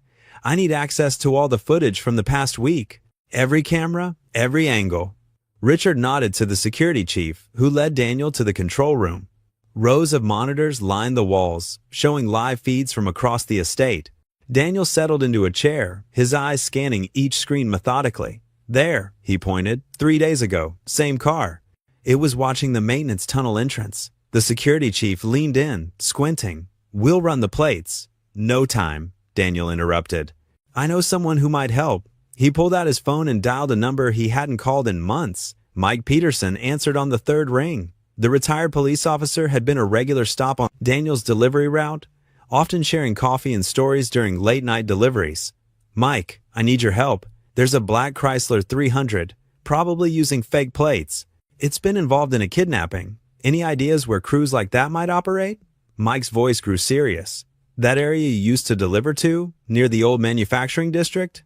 There's been increased activity there lately. Some of those abandoned buildings have become hangouts for various crews. Daniel grabbed his jacket. Send me the locations. I'm heading there now. Richard stepped forward. I'll send teams. No, Daniel said firmly. Too many people will alert them. I know these streets, these buildings. I delivered to most of them before they shut down. He hurried to his car, checking his phone as Mike's message came through with several addresses. The morning sun was rising as Daniel sped toward the industrial district, his mind racing with memories of every delivery he'd made there. The first two, warehouses, showed no signs of recent activity. The third had fresh graffiti, but no tire marks. Daniel's hands gripped the steering wheel tighter with each dead end. Then he saw it, the old Riverside manufacturing plant. The chain on the gate had been cut recently, leaving fresh marks on the metal. Daniel parked his car out of sight and approached on foot. His shoes crunched softly on broken concrete as he circled the building. Behind a dumpster, partially hidden under some cardboard, he spotted it. A silk scarf he recognized. Emily had worn it yesterday at the charity event. Moving carefully, Daniel found fresh tire tracks leading to a loading dock. The marks matched the width of a Chrysler 300. He pulled out his phone and texted Richard the location, adding, Found evidence. Going in alone. Send backup, but keep them at distance. Any noise could spook them. Daniel studied the building's exterior. Most windows were boarded up, but he spotted a rusted side door partially hidden behind overgrown bushes. Years of delivering packages had taught him that every building had a weak point, usually the employee entrances that maintenance workers once used. The door's hinges protested softly as Daniel tested them. The lock was old, weakened by rust and weather. He took a deep breath, remembering Lily's tight hug before he left, remembering Emily's trust in him, remembering his promise to keep her safe. With careful pressure, Daniel forced the door open just enough to slip inside. Darkness swallowed him as he entered the abandoned building, his heart thundering in his chest. Inside the dark manufacturing plant, Daniel moved with calculated steps. His shoes made no sound on the concrete floor as he navigated through a maze of abandoned equipment. Dust particles danced in the thin beams of light, filtering through broken windows high above. The musty air filled his lungs as he controlled his breathing, straining to hear any movement ahead. Voices echoed from deeper. In the building, Daniel crouched behind a rusted conveyor belt, his heart hammering against his ribs. He could make out at least two distinct male voices, their words becoming clearer as he inched closer. "The old man will pay whatever we ask," one voice said. "His precious daughter is worth billions to him." Daniel's jaw clenched. He recognized that voice. It belonged to one of Emily's original attackers from the alley. Keeping low, he peered around a large metal press. About 30 feet ahead, in a cleared area illuminated by portable work lights, he saw Emily. She sat tied to a metal chair, her head bowed. Her usually neat blonde hair was disheveled, and her clothes were dirty. Two men stood near her, one lounging against the support column while the other paced slowly back and forth. Daniel's fingers curled into fists when he recognized them both from that night in the alley. "We should have done this from the start," the pacing man said. "Forget about scaring her back home. Direct blackmail is cleaner." Emily lifted her head slightly, and Daniel could see tear tracks on her cheeks, but there was defiance in her posture, even bound to the chair. She remained silent, watching her captors with steady eyes. Daniel surveyed his surroundings. He needed to take them down quickly and quietly before any other kidnappers returned. His gaze fell on a length of rusty pipe lying nearby. Moving with excruciating slowness, he picked it up, testing its weight. The lounging kidnapper pushed off from the column. "I'm getting coffee." "Watch her." "Perfect." Daniel waited until the man walked past his position, completely unaware of the danger. In one fluid motion, Daniel rose up behind him and brought the pipe down hard across his shoulders. The kidnapper crumpled without a sound. "Hey Jim, you forget something?" the pacing man called out, his back still turned. Daniel dragged the unconscious man behind the press, then moved forward. But a loose piece of metal skittered across the floor under his foot. The second kidnapper whirled around, eyes widening as he spotted Daniel. "You!" he snarled, reaching for something in his jacket. Daniel launched himself forward, tackling the man before he could draw what was likely a weapon. They crashed to the ground in a tangle of limbs. The kidnapper was stronger than he looked, landing a solid punch to Daniel's ribs that drove the air from his lungs. "Daniel!" Emily cried out, struggling against her bonds. The fear in her voice pierced through Daniel's pain.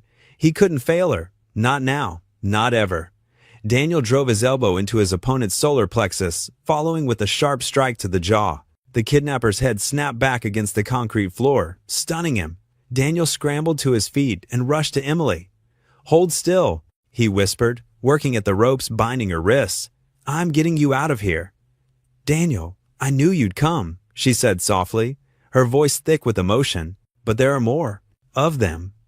As if on cue, shouts erupted from somewhere in the building. Heavy footsteps pounded on metal stairs, reinforcements responding to the sounds of struggle. "Can you run?" Daniel asked, finally freeing her hands.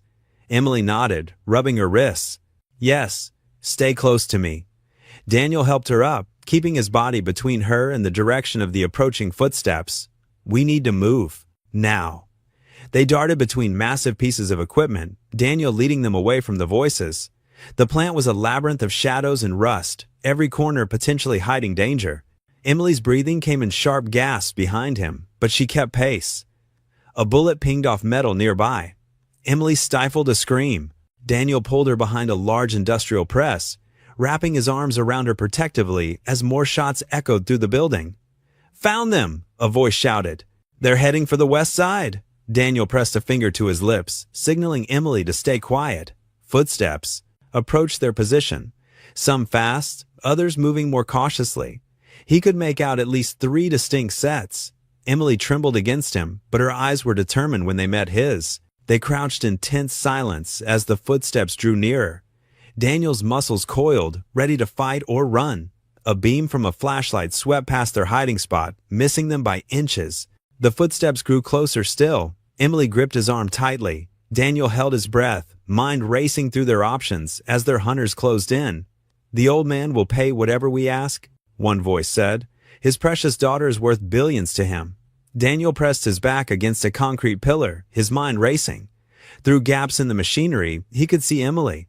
She sat bound to a metal chair, her head bowed but breathing steadily.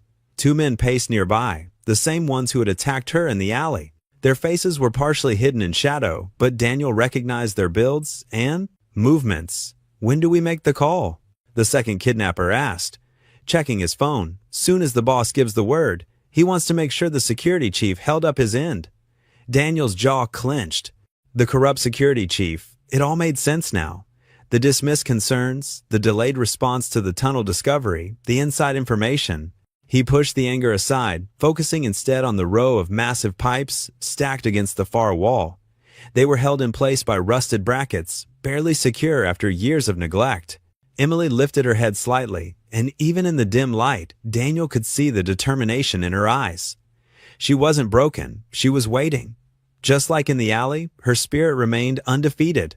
Daniel had to act fast before more kidnappers arrived. He crept toward the pipes, staying low behind equipment. Every step was measured, careful not to disturb the years of dust and debris. The kidnappers continued their conversation, unaware of his presence. When he reached the pipes, Daniel tested one bracket quietly. It was loose, ready to give way with enough force. "I'm going to check the perimeter," one kidnapper announced. "Radio, if anything changes." Daniel waited until the footsteps faded. Only one guard remained with Emily. The timing had to be perfect. He braced himself against the wall and pushed hard against the pipes. The bracket groaned, then snapped with a sharp crack. The pipes crashed down with a thunderous boom that echoed through the empty building. Metal rolled across concrete, creating a cacophony of noise that seemed to come from everywhere at once. The remaining kidnapper spun around, gun drawn. "What the hell?" he shouted, moving toward the sound. Daniel was already moving. While the kidnapper investigated the fallen pipes, he darted to Emily. Her eyes widened in recognition as he quickly worked to untie her bonds. "Daniel," she whispered, her voice rough but relieved. "I've got you," he murmured, freeing her. "Hands." "Can you walk?" She nodded, rubbing her wrists. Daniel helped her stand, supporting her as her legs steadied. The kidnapper was still distracted, calling out to his partner on the radio. Daniel guided Emily behind a large press machine, then toward a side corridor he'd noticed earlier. "Hey!" The shout came from behind them. The kidnapper had spotted their movement. "Run!" Daniel urged, keeping himself between Emily and any potential gunfire. They raced through the dark corridor, Daniel leading the way with one hand on Emily's arm. Their footsteps echoed off the walls, but he could hear multiple sets of boots behind them now. The second kidnapper had returned. "There's a loading dock ahead," Daniel panted. "Keep going." Emily stumbled slightly but caught herself, pushing forward with renewed energy. They burst through a set of double doors onto a concrete loading ramp. The cool night air hit their faces, and for a moment, Daniel thought they were clear. Suddenly, bright lights flooded the area.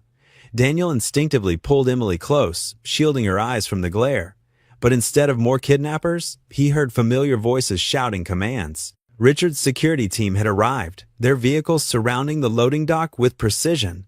"Drop your weapons!" The order rang out as armed security personnel emerged from behind vehicles. The kidnappers skidded to a stop in the doorway behind Daniel and Emily. For a tense moment, nobody moved. Daniel could feel Emily trembling against him, her fingers gripping his jacket. Then the kidnappers turned and fled back into the darkness of the building. Several security team members pursued them while others secured the perimeter. Daniel kept hold of Emily as she sagged in relief, her adrenaline fading. He guided her down the loading ramp steps, where paramedics were already approaching with equipment. "Emily!" Richard's voice cracked with emotion as he rushed forward from one of the vehicles. Emily looked up at her. Father's approach. The paramedics had seated her on the back of an ambulance, checking her vital signs. Years of tension seemed to hang in the air between father and daughter. "I'm sorry," Richard choked out, his usual commanding presence crumbling. "I'm so sorry for everything."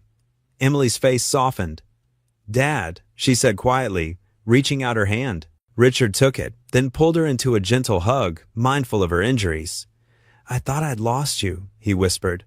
"I've been so wrong, trying to control everything. I couldn't bear to lose you like I lost your mother." "I know," Emily said, tears streaming down her face. "I forgive you, Dad. I forgive you." Daniel stepped back, giving them privacy. His body ached from the fight, and emotional exhaustion washed over him in waves. But watching father and daughter begin to heal their relationship made it all worthwhile. He observed quietly as the paramedics continued their work, as security teams reported their sweeps of the building. As Emily and Richard spoke in soft voices, the night air grew cooler, and distant sirens announced the approach of police vehicles. Daniel leaned against one of the security cars, allowing himself to finally feel the full weight of what had just occurred. Emily was safe. The truth about the corrupt security chief would come out. And somehow, in saving Emily's life again, he had helped save a family too. "Freeze!" Richard's security team shouted, their weapons drawn as bright lights flooded the loading dock. The kidnappers scattered like rats, disappearing into the shadows of the night. Emily's legs gave out, and Daniel caught her before she could fall. "I've got you," he whispered, holding her steady. "You're safe now." Tears streamed down Emily's face as she clung to his jacket. The adrenaline that had kept her going began to fade, replaced by exhaustion and relief. Security teams swept the area while paramedics rushed forward with a blanket and medical supplies. "Daniel," she breathed, her voice shaking. "You came for me." "Of course I did." He helped her sit on the back of the ambulance while paramedics checked her vital signs. Tires screeched against pavement as another vehicle arrived. Richard burst out before it fully stopped, his face pale with worry. "Emily?" He rushed to his daughter, stopping short when he saw her condition. The usually composed businessman's hands trembled as he reached for her. "Dad?" Emily said softly, allowing him to take her hand. "I'm so sorry." Richard's voice cracked. "I'm so sorry for everything." He wrapped his arms around her carefully, mindful of her injuries. Emily leaned into his embrace, accepting his comfort for the first time in years. Daniel stepped back, giving them space. He watched as paramedics tended to Emily's bruised wrists and scratches. His own heart was still racing from the rescue, but seeing her safe made everything worth it. The drive back to the estate felt surreal. Daniel rode in a separate vehicle, his mind replaying the events of the night. By the time they arrived, dawn was breaking over the horizon, painting the sky in soft pinks and purples. "Daddy!" Lily's voice rang out across the driveway. She sprinted toward him, her school backpack still on, having obviously refused to leave for class until he returned. Daniel caught her in his arms, lifting her off her feet. "Hey, sweetheart." He held her close, breathing in the familiar scent of her strawberry shampoo. "I was so worried," she mumbled into his shoulder. "But I knew you'd save Emily. You always make things better." "I'm okay, princess." "Everything's okay now." He set her down gently, and she immediately turned to Emily, who was being helped inside by medical staff. "Emily," Lily called out, rushing over but stopping short, unsure if she should hug her. "Are you hurt?" Emily managed a warm smile despite her exhaustion. "I'm all right, Lily, just a little tired and sore. I made you something." Lily dug through her backpack and pulled out a slightly crumpled piece of paper. "It's to help you feel better." Emily carefully took the drawing. It showed 3 stick figures holding hands, one tall with brown hair, one medium with blonde hair, and one small with pigtails. They stood in front of what appeared to be the estate, with a bright sun shining overhead. Written in careful child's handwriting were the words, "Get well soon, Emily." "Oh, Lily." Emily's eyes welled up with tears. "This is beautiful. Thank you." She carefully folded the drawing and held it close to her heart. "Miss Hale, we should get you inside to rest," one of the medical staff suggested gently. As Emily was led away, Richard approached Daniel. His usual commanding presence was subdued, replaced by something more human. "My office, please," he said quietly. Inside the wood-paneled room, Richard closed the door and walked to his desk. He opened a drawer and removed the original security contract, the one with the cruel clause about Lily's guardianship. Without a word, he tore it in half, then quarters, then eighths. "I was wrong," Richard said, his voice heavy with regret. "I've been wrong about so many things." He dropped the torn pieces into his wastepaper basket. I thought I could control everything, everyone.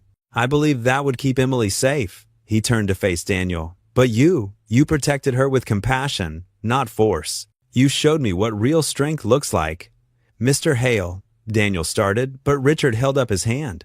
I've spent years trying to cage Emily to keep her safe, but all I did was push her away. I let my fear poison our relationship. He sank into his chair, suddenly looking every bit his age. I owe you an apology, Daniel. That contract was cruel and manipulative. I'm ashamed I even considered using your daughter as leverage. Thank you, Daniel said simply. Sometimes the hardest conversations required the fewest words. Later that evening, after Lily was tucked into bed with extra hugs and reassurance, Daniel made his way to Emily's room. He knocked softly on the doorframe. Come in, she called. Emily sat in a comfortable armchair by the window, wrapped in a soft blanket. Her injuries had been properly treated, mostly bruises and minor cuts, but the emotional weight of the ordeal still showed in her eyes. How are you holding up? Daniel asked, taking a seat across from her. Better than I expected. She gazed out at the darkening sky. You know, when they first grabbed me, I was terrified. But then I remembered how you found me that first night in the alley, and I knew you'd find me again. I'll always come for you, Daniel said softly. Emily turned to face him, her eyes glistening. You've changed everything, Daniel. Before you came into our lives, I was just existing, trapped between my father's control and my own fears. But now? She took a deep breath. Now I feel stronger. Like I can finally start building the life I want, instead of hiding from it. What kind of life is that? He asked gently. One without fear. She smiled, small but genuine. One where I can continue my art therapy work, make my own choices, maybe even repair things with my father. And? She hesitated, then met his eyes. One where you and Lily are part of it. If you want to be. Daniel reached across and took her hand, his touch gentle but sure. Emily, as long as you want us in your life, we'll be here. You have my word. A peaceful silence fell between them, filled with understanding and possibility. Outside, crickets began their evening song, and the last rays of sunlight painted the room in warm golden hues.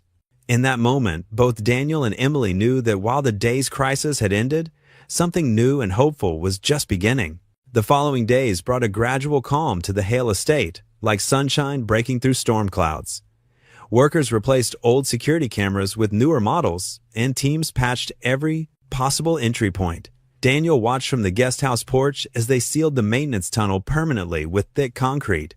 The corrupt security chief's office stood empty, his personal items packed in boxes.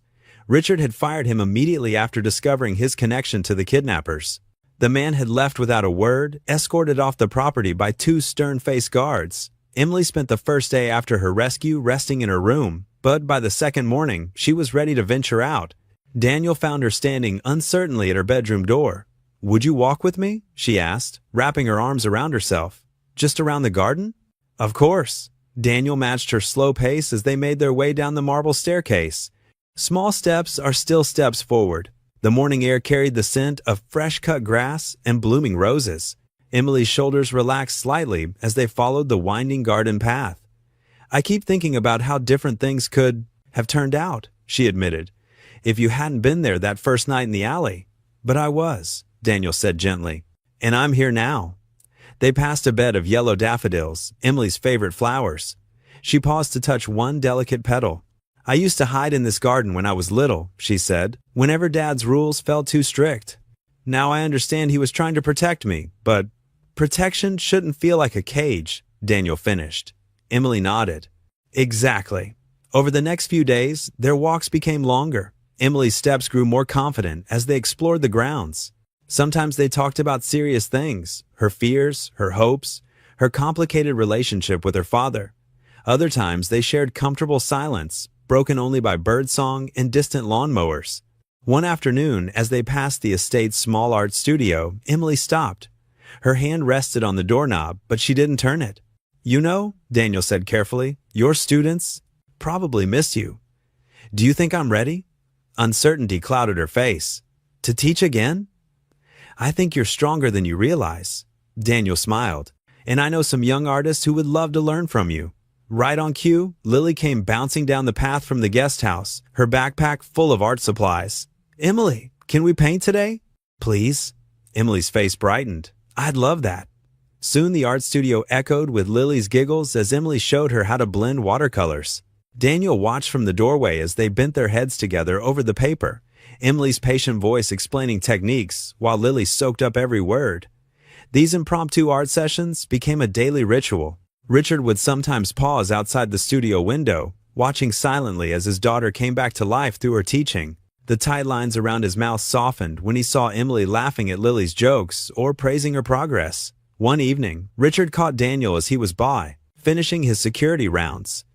I've been wrong about many things, he said, his usual commanding tone replaced by something humbler. The way I tried to control Emily, I thought I was protecting her, but I was suffocating her. Daniel listened quietly, noting how Richard's shoulders slumped slightly under the weight of his admission. You've shown me there's a better way, Richard continued. She needs freedom to grow, not walls to hide behind. The following week, Emily announced she wanted to resume her community art classes. She stood straighter as she told her father, ready to defend her decision, but Richard simply nodded. Whatever you need, he said softly. I trust your judgment. Tears welled in Emily's eyes as she hugged him, the first real embrace they'd shared in years. Later that afternoon, Emily found Daniel watching Lily practice her newest painting technique on the guest house porch. She twisted her hands nervously before speaking. The charity class starts next. Tuesday, she said. Would you come? Not as security, just as... She paused, searching for the right words. As my friend? Daniel looked at her, really looked at her. The fear that had shadowed her eyes when they first met was fading, replaced by a quiet strength. She stood taller now, more sure of herself, more free. I'd be honored, he said simply. Emily's smile bloomed like the garden's daffodils in spring sunshine. She sat down beside Lily, picking up a spare paintbrush. Now, let's see if we can add some clouds to that sky of yours. Golden sunlight poured through the senior center's expansive windows, casting dancing shadows across the polished wooden floor as Emily carefully arranged art supplies on the long rectangular tables. Her movements held a newfound confidence, a graceful certainty that hadn't been there just weeks before. Each brush was placed with deliberate care, every tube of paint positioned for easy access. Daniel stood near the entrance, his shoulder leaning against the doorframe as he watched her transformation with quiet amazement. Gone was the hesitant, fearful woman he'd first met. In her place was someone who moved with purpose and joy. Lily bounced between the tables like a small whirlwind of helpfulness, her ponytail swinging as she distributed paper towels at each station. She chatted easily with the early arrivals, her natural warmth drawing smiles from faces weathered by decades of living. Daniel marveled at how quickly his daughter had adapted to this new world, how she seemed to bloom in the gentle atmosphere Emily created. Everyone, I'd like you to meet some very special people, Emily announced as the last of the seniors settled into their familiar seats around the tables. Her voice carried a melodic warmth that Daniel had never heard in those first tense weeks at the estate. The nervous edge that used to creep into her tone was completely gone, replaced by genuine affection and confidence. This is Daniel Carr and his daughter Lily. They've become... She paused, her eyes finding Daniel's across the room, and in that moment, something passed between them that needed no words. The silence stretched just long enough for everyone to feel the weight of what she was about to say. They've become family to me. The room erupted in a chorus of welcoming murmurs and approving nods. These people had watched Emily struggle, had seen her withdraw after her attacks, and now they witnessed her emergence like flowers after a long winter. The love in their faces was unmistakable. A distinguished silver-haired veteran in a well-worn wheelchair rolled forward with practiced ease, his weathered hands gripping the wheels with surprising strength. Despite his age, his posture remained military straight, and his eyes held the sharp intelligence of a man who'd seen much but lost none of his spirit. He extended a callous hand toward Daniel with the formality of old-school manners. Name's Frank. Sullivan, Marine Corps, retired, he said with crisp pronunciation. Been coming to Miss Emily's classes for 2 years now, ever since my daughter insisted I needed something to do with my time besides complain about the news. His grip was remarkably firm despite his advanced years, and his smile held genuine warmth. Good to finally meet the man who helped bring our girl back to us. She's told us quite a bit about you and your little one. Daniel felt heat rise in his cheeks as he shook the veteran's hand. Emily did that all on her own, sir. She's stronger than she knows. Not from what we hear. interjected a petite woman with silver curls and kind blue eyes magnified by wire-rimmed glasses. She wore a cheerful blue cardigan decorated with an impressive collection of paint spots and smudges that spoke to her enthusiasm for the classes. Her voice carried the gentle authority of a retired teacher. "I'm Margaret, and, honey, she tells us you showed her what real strength looks like. There's a difference between surviving and living, and you helped her remember how to do the second one." Emily's cheeks flushed a delicate pink as she busied herself with rearranging paintbrushes that were already perfectly organized. "All right, everyone. Let's focus on today's project before you embarrass me into hiding under these tables." Her laugh was light and musical. "We're painting landscapes from memory today. Think about a place that made you feel peaceful, somewhere that holds good memories." As the class progressed into its familiar rhythm, Daniel found himself mesmerized by Emily's transformation. She moved from table to table with the grace of a dancer, her flowing skirt swishing softly against her legs. At each station, she knelt beside the seated participants, bringing herself to their eye level with natural respect. Her touch was gentle as she guided shaky hands, her voice encouraging as she coaxed hidden artists from behind walls of self-doubt. Lily had claimed a spot at a corner table between two elderly ladies who treated her like a beloved granddaughter. Mrs. Chin, a tiny woman with ink-black hair pulled into a neat bun, praised Lily's natural eye for color in accented English. Beside her, Dorothy, whose white hair was perfectly styled despite her 92 years, marveled at Lily's fearless brushstrokes and bold choices. "Look at this child's talent!" Dorothy exclaimed, adjusting her bifocals for a better view of Lily's emerging landscape. "She paints like she's not afraid of making mistakes. That's the secret to good art, you know." "She's different now," Frank said quietly to Daniel, rolling his chair closer to where he stood observing. The veteran's weathered hands were surprisingly gentle as he worked blue paint across his canvas, creating what appeared to be an ocean scene. After what happened to her before, and this isn't the first time she's been hurt, you know, she was like a bird with broken wings, kept trying to fly but couldn't trust the air anymore. Frank paused in his painting, his eyes following Emily as she helped an elderly man mix the perfect shade of green for his memory of Ireland. But look at her now.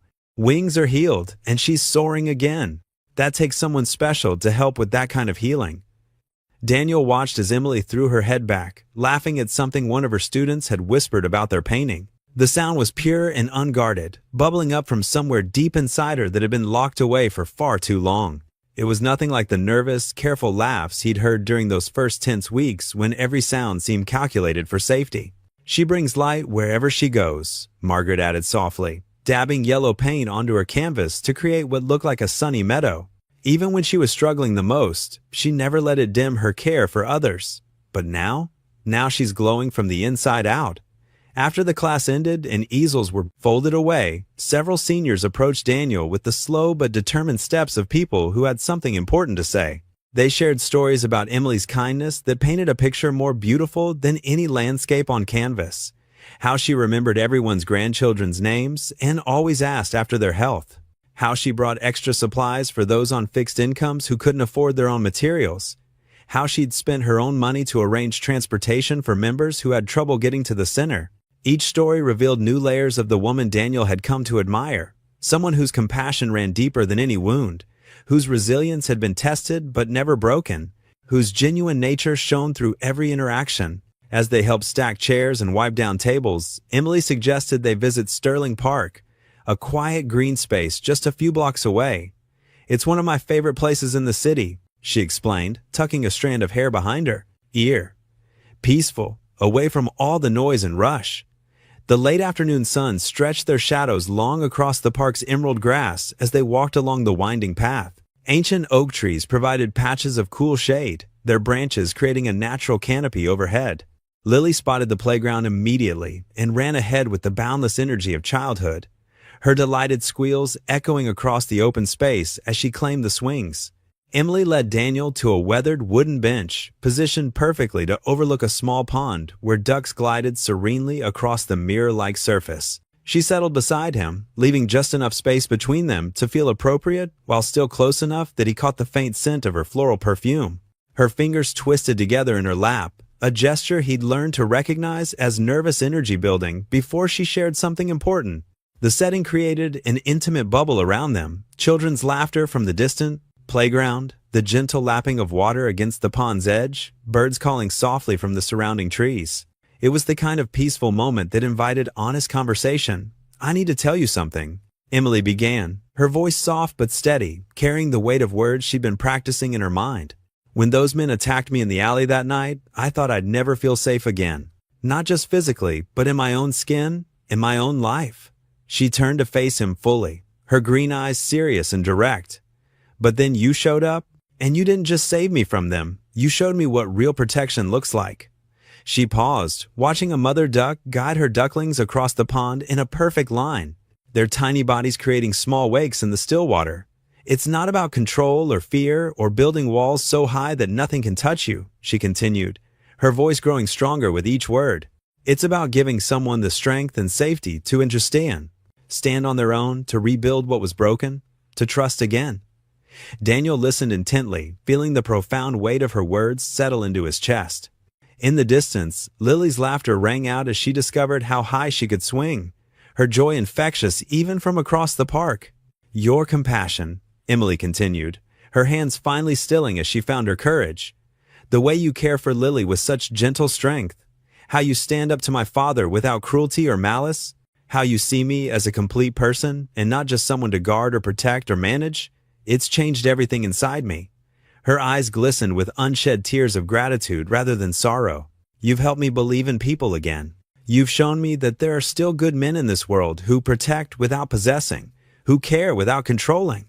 A gentle breeze rustled the leaves above them, sending a few early autumn leaves spiraling down to land at their feet. Daniel watched Lily pump her legs on the swing set, her determination to go higher, making him smile despite the serious turn of their conversation. "After Sarah died," he said slowly, speaking his late wife's name aloud for the first time in years without feeling like the words might break him, "I thought I had to be everything for Lily. Perfect father, flawless provider, unbreakable protector. I was so focused on being strong enough for both of us that I forgot how to be human, how to be vulnerable, how to let anyone else care about us." He met Emily's gaze, finding understanding there that he'd never expected to discover. "Being around you, watching you face your fears with such incredible grace and determination, it's helped me remember that strength isn't about never breaking or never needing help.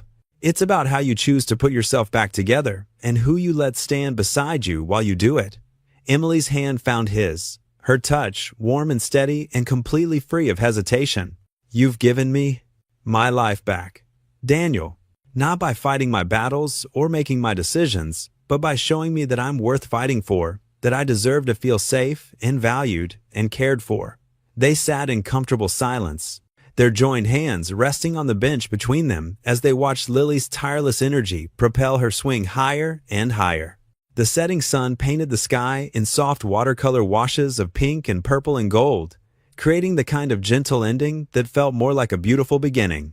"I don't want to go back to just being your guard," Daniel said finally, the words emerging with quiet certainty. "These past weeks, being with you and Lily, seeing how we fit together as something more than just protector and protected, it's felt like finding something I didn't even know I was missing." Emily squeezed his hand, her smile radiant in the golden light. "Then don't. Be my partner instead. Be the person who walks beside me through whatever comes next, not behind me watching for danger."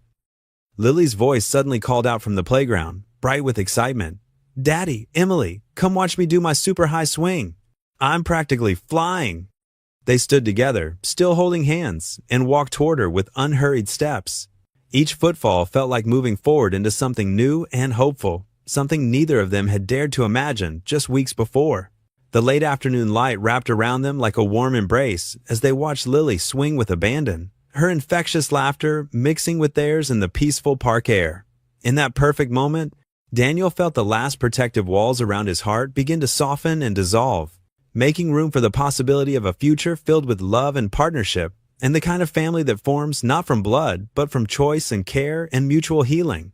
The autumn sun cast long shadows across the Hale Estate's manicured lawn as staff members bustled about with purposeful energy, arranging elegant, white chairs in perfect rows and hanging soft white lights that would twinkle like stars in the gathering dusk.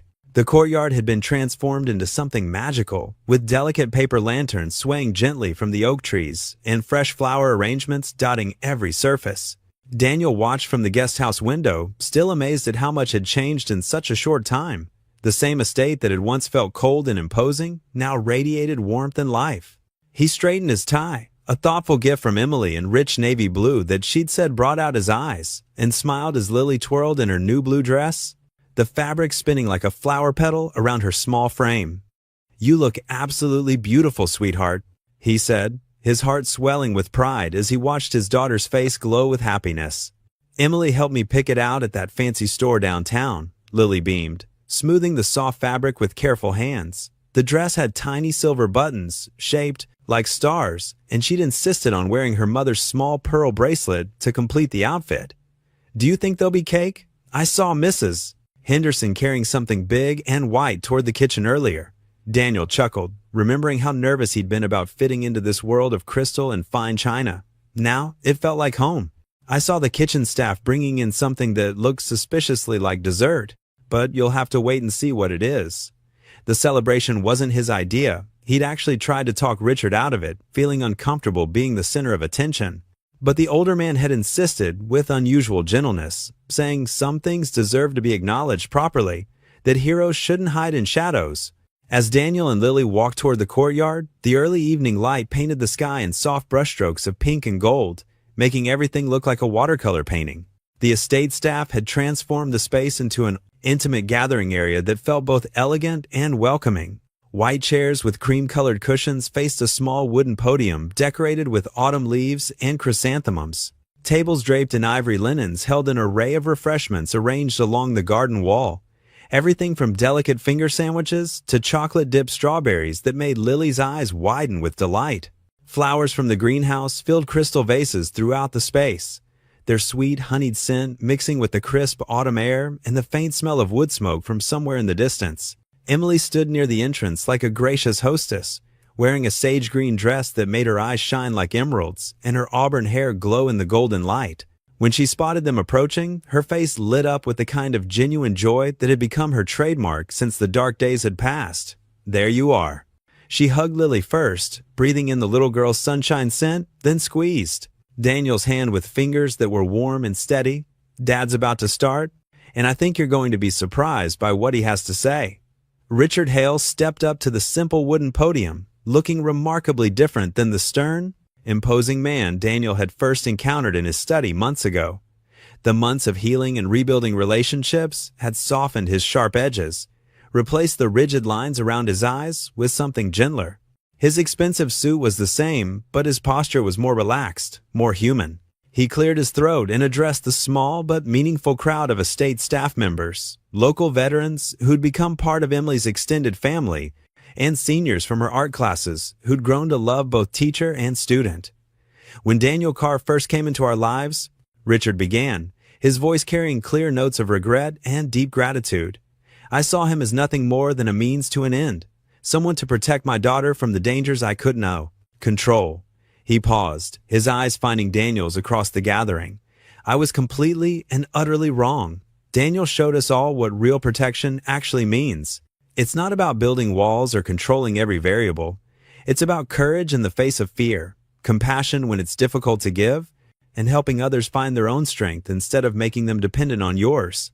Emily slipped her hand into Daniel's as her father continued, her fingers intertwining with his in a gesture that felt as natural as breathing. "That's why today I'm announcing the establishment of the Carr Family Scholarship Program."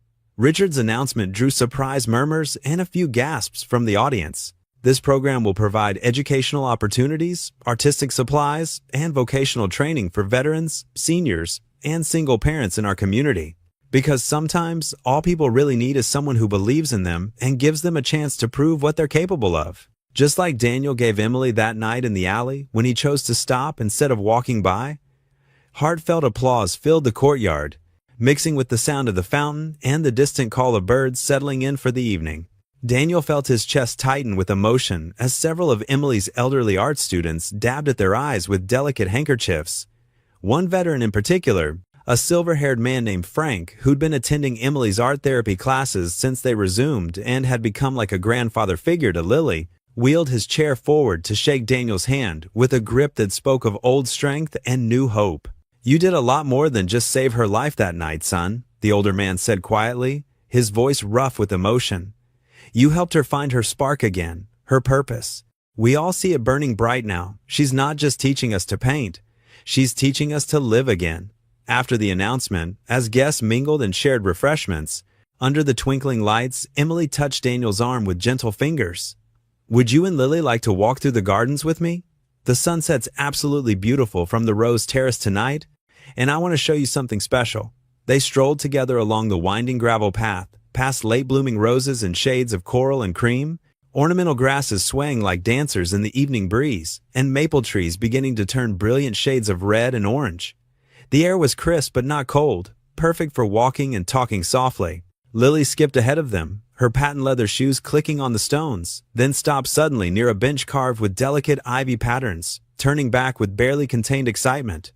"Oh, I almost forgot the most important thing." She pulled a carefully folded paper from her dress pocket, smoothing it with the reverence of someone handling treasure before holding it out to Emily with shy pride. "I made this for you during art time yesterday. Mrs. Henderson helped me find the special colors." Emily unfolded the drawing with careful hands, and her breath caught in her throat. On the paper, rendered in Lily's careful but confident hand, were 3 figures holding hands beneath a rainbow. Daniel in his blue shirt, Emily in green, and Lily herself in her favorite purple. They were standing in front of what looked like the Hale Mansion, but it had flowers growing all around it and hearts floating in the sky above. Written across the top in rainbow colors that had been applied with painstaking care were the words, "Our New Beginning Family." Tears welled in Emily's eyes as she knelt to Lily's level, pulling the little girl into a tight embrace that spoke of love found and held safe. "This is the most beautiful, most precious gift I've ever received," she whispered, her voice thick with emotion and wonder. "I'm going to frame it and put it in my studio so I can look at it every single day." When she stood, Emily's eyes met Daniel's, and in them he saw all the words they hadn't yet spoken aloud. Hope for the future, trust built through shared trials, and the sweet possibility of something deeper and more lasting growing between them, like flowers in well-tended soil. The setting sun painted everything in soft gold light, making the moment feel almost magical, like something from one of Lily's fairy tale books. Daniel looked down at Lily, who had taken both their hands in her small ones, creating the same beautiful image she'd drawn with such care. He thought about that night in the alley that seemed like a lifetime ago, how one decision to stop and help instead of walking away had changed everything, not just for Emily, but for all of them, creating ripples of healing and hope that had spread farther than he could have ever imagined. The evening breeze carried the distant sound of laughter from the courtyard, mixed with the gentle fountain burbling in the garden and the soft rustle of leaves preparing for autumn's full arrival. Here, in this peaceful moment, surrounded by beauty and love, Daniel felt the last stubborn pieces of his carefully guarded heart beginning to heal. He saw the same transformation in Emily too, the way she stood taller now with confidence restored, smiled more freely without fear shadowing her eyes, and looked toward the future with anticipation instead of dread. Richard had found his way back to being a father rather than a fortress, learning that love given freely was stronger than control imposed through fear. Emily had reclaimed her independence and rediscovered her joy, her art flowing with new passion and purpose. Lily had gained an extended family who adored her completely, giving her the security and love every child deserved. And Daniel had discovered that sometimes the bravest thing isn't running into danger to save someone else. It's opening your heart wide enough to let love in again, trusting that this time it would stay. As the sun dipped lower behind the oak trees, casting long purple shadows across the garden path and turning the sky into a canvas of rose and lavender, Lily's grip on their hands tightened with contentment. Emily leaned closer to Daniel, her presence warm and perfectly right beside him. Together, they watched the first stars appear in the deepening sky, 3 hearts beating in harmony as they stood at the threshold of their new beginning, ready to write the next chapter of their story together. What would you do if you were in their place? Comment your answer below, and let's see how you'd rewrite the ending. If you enjoyed the story of Daniel Carr, I handpicked the next story that you will enjoy. Please don't miss this one. Click here to watch it.